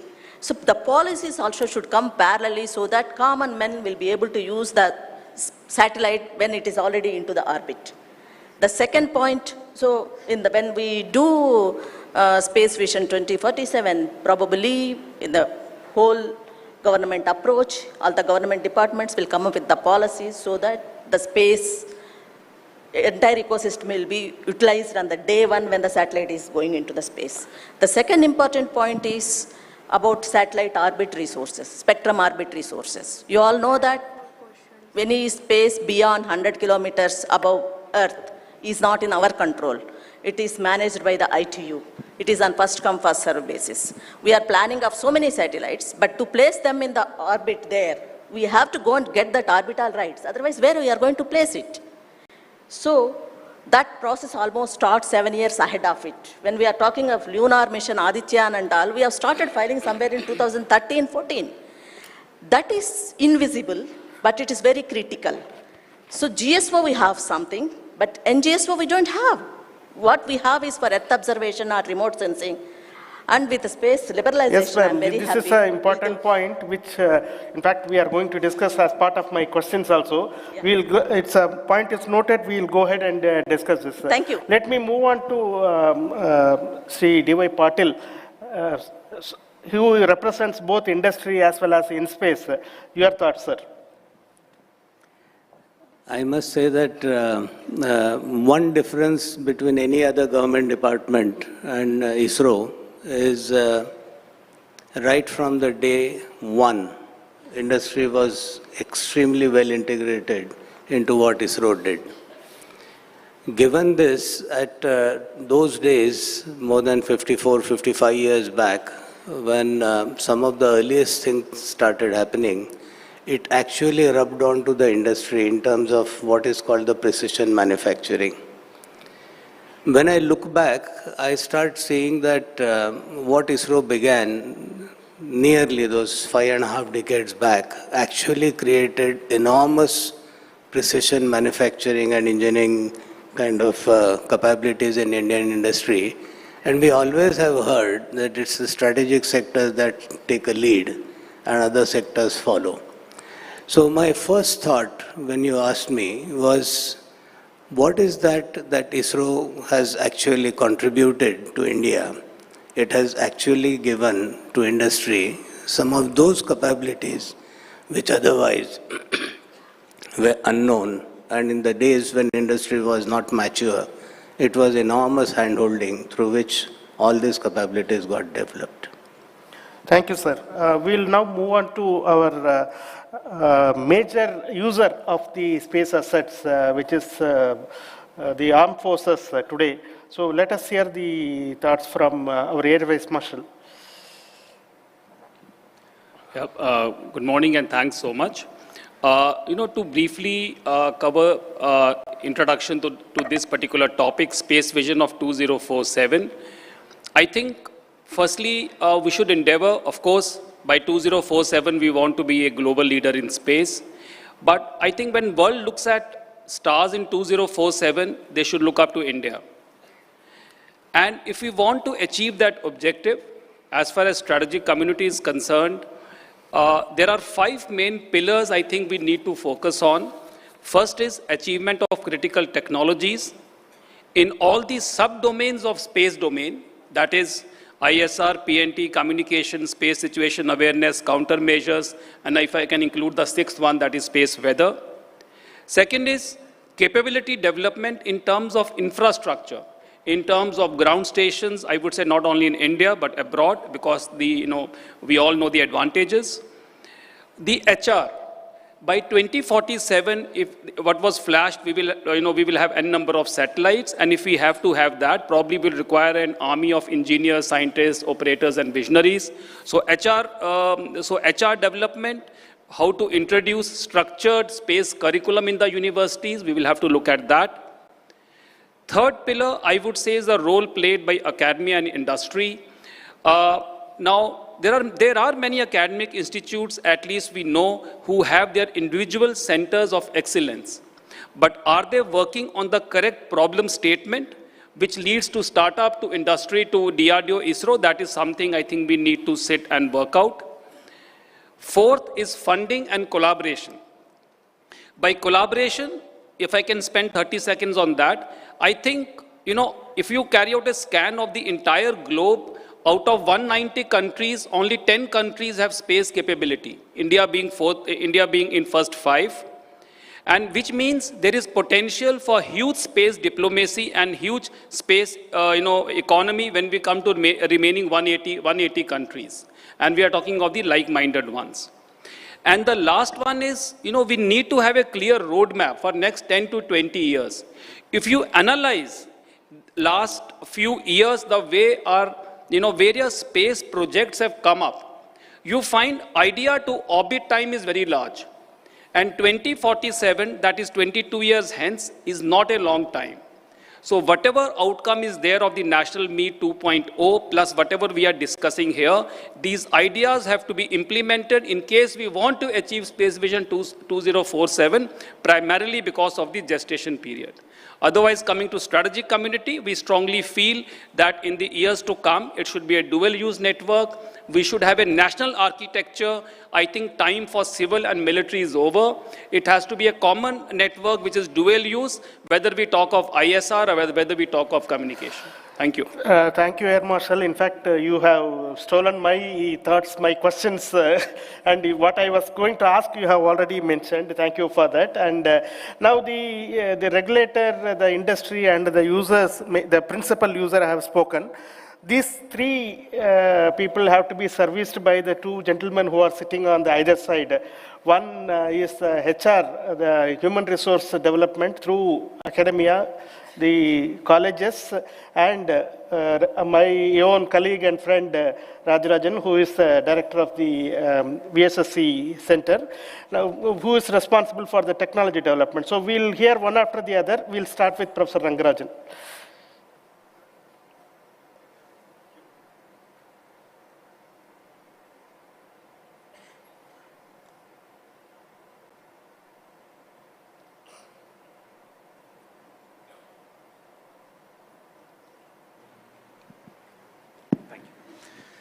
Thank you. I think I'll just stick to some general remarks and more specific remarks in response to your questions, I presume. So, academia and ISRO have already, been together for a very long time. And speaking of my own institution, Indian Institute of Science, right from the origins of ISRO, we have been closely involved, right from Vikram Sarabhai, who went from IAC, then Satish Dhawan was jointly director of both IAC and chairman of ISRO, and so on. So, and many other institutions, not just IAC, have been closely involved. What I think has been the effect of ISRO on academia, I would like to just highlight that. It has, I think, given something for all students to be proud of, something that you can imagine can be done in, within India, especially in maybe a few decades ago. Most of the students from academia would always want to go to the US and so on to accomplish something. But ISRO, I think, gave the confidence to them that they can do something cutting edge, something world class right here in India. And that's how you see not just, people maybe from institutions like IAC, but you also see people from other maybe so-called, second-tier institutions, but obviously they're not second-tier institutions, but so-called second-tier institutions have also contributed enormously to ISRO's development. And with that, I see, whenever I interact with ISRO personnel, the humility and straightforwardness that I always encounter in ISRO is something remarkable. I think these are the qualities I think ISRO has shown to the country, shown that it can do world-class things in India, and I think there can be no better example than ISRO for all our students here to emulate and to aspire to join. So I'll stop here. Thank you, Professor. Over to Rajarajan. Thank you, Shankaran. After listening to all the eminent personalities and their thought process, as the Space Vision 2047 has been clearly spelled out, and it's all based on the abilities and capabilities that we have demonstrated, and based on that, considering all the Committee of the Nations, where we should be in space arena, has been well thought of, based on the available inputs. As we all know, ISRO, the basic technocrats and all those people, now, after the space policy, a lot of things have been put forward. There is a big tide of startups and industries which has now come forward. So far, we envisage a print to build, the type of things. Now we are asking them to, we only want to give an RFD, like requirement document, for newer things and industry to come up further in many of the areas. Already all the industries, academy are bedded to the ISRO's program, very well from the beginning, as stated by all. So the point here is, when we want to have an inclusive, effective, and affordable solutions for all those aspirations, and able to do both research, effective solution on space. For this, ISRO, as well as InSpace, all those team has been put in place to enable a more effective interaction so that people also come with solutions. So that also I want to see how effective this can be used so that we speed up our development. What we have done for the last 60 years, now remaining, whatever we have put, we have to start doing it in another 15 years. So that is the speed in which we have to go. I think everything has been set to do that. Thank you. Thank you. Now the tone has been set by the panelists. Let me start with the first question to Sri Patil.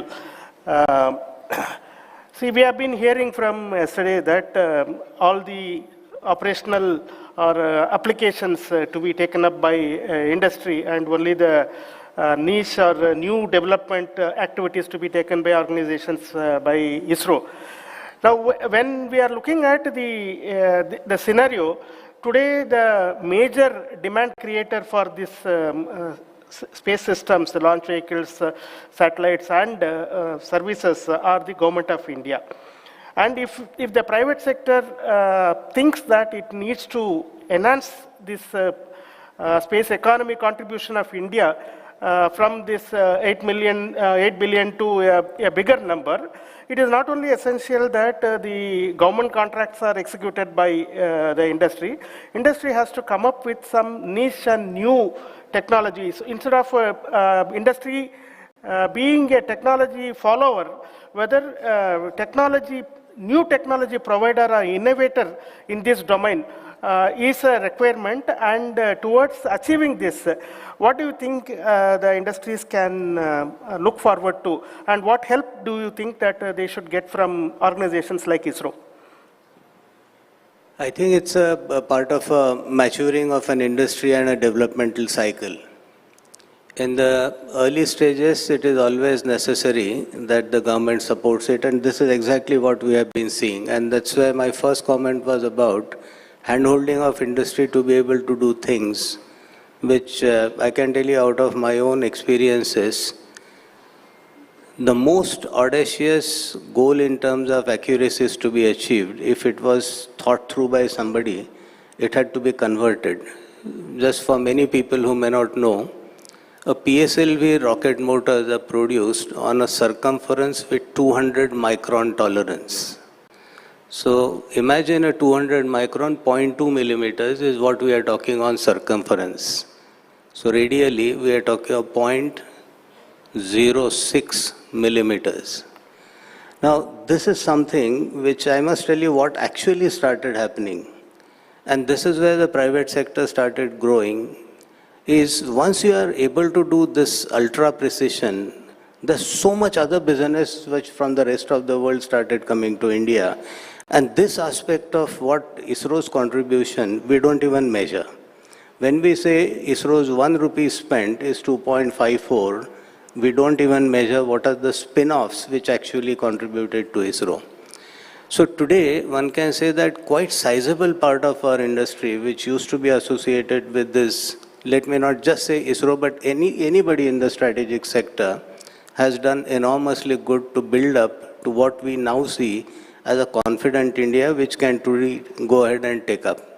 Specific to space, when I start looking at, as a maturing industry, there comes a stage, and you see this to be absolutely complete in defense, not so much in nuclear because it is still being debated about its opening.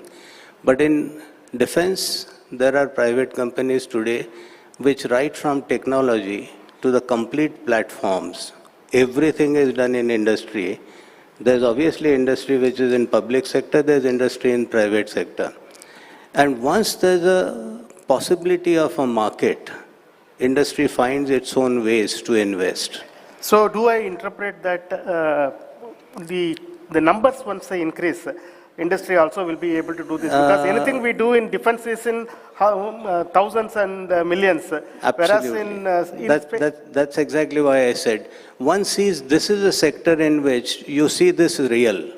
There are people who can design and build warships, submarines, radars, anything and everything that you talk of for defense, simply because there's an economics. Now, the economics aspect in case of space, to my mind, the upstream that we keep talking about is essentially where some amount of support will continue to be needed.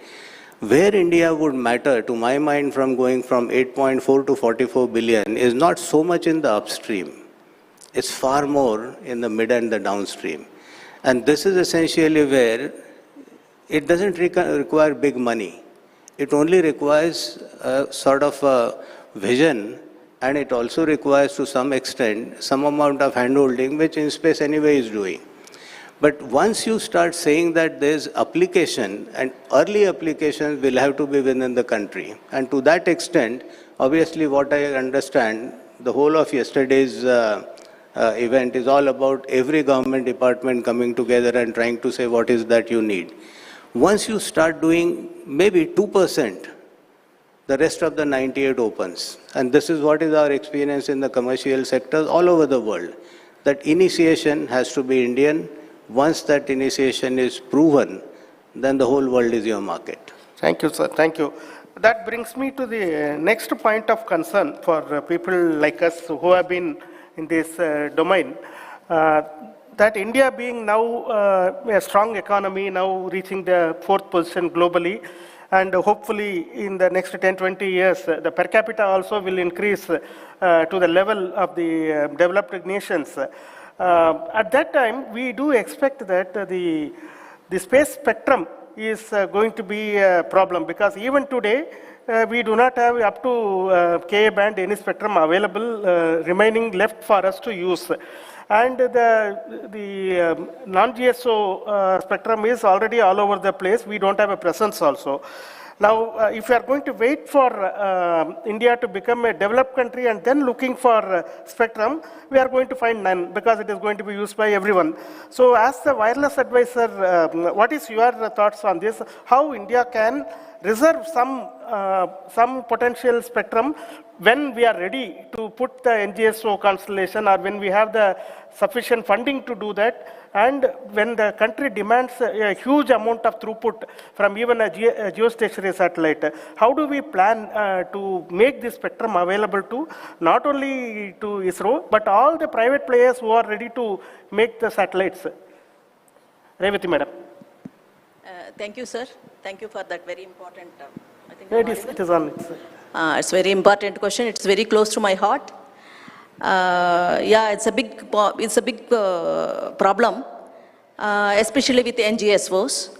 NGSO that orbit from 450 to around 1200 kilometers, it is flooded, and you know people are filing with 70,000, 80,000, and even the Rwandan government has filed for 70,000. And how to reserve it for the future, that is little difficult, because when we file, we have to come up with the complete technical parameters, because all technical people here, they know, like if I'm going for a FSS like Starlink, what they are doing, or D2M, D2D, I will have all the parameters, link budget and all, I need to do it, and you have to give all the antenna, link budget at station parameters.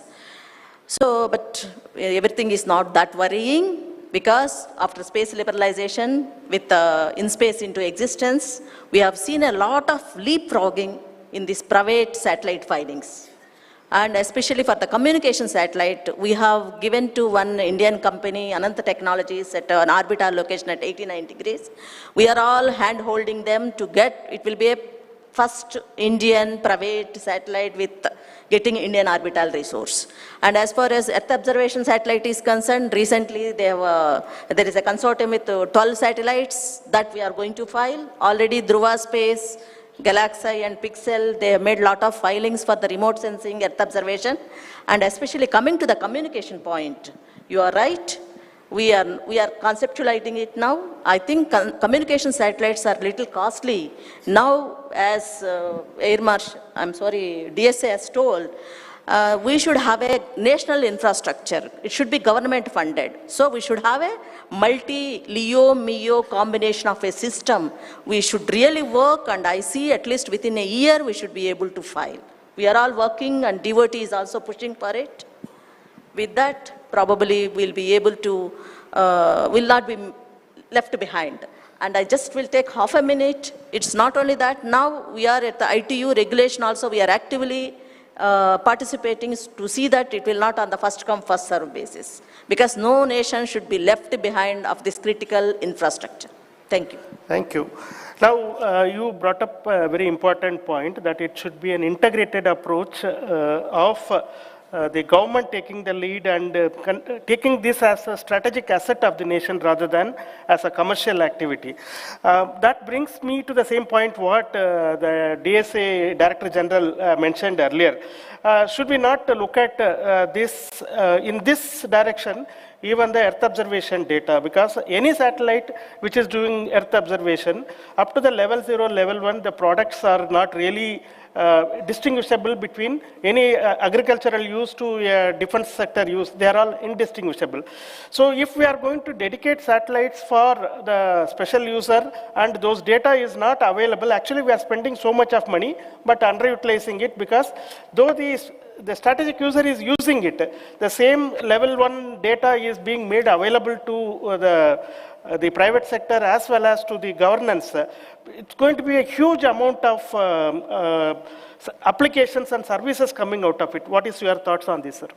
Yeah, this is a very pertinent question, and especially after Operation Sindoor, we have already suggested to ISRO, and ISRO chairman has been kind enough. We are working out that proposal that it should be a national grid. Like I said, that we should not be talking of civil and military satellites, even the strategic programs that we are working out.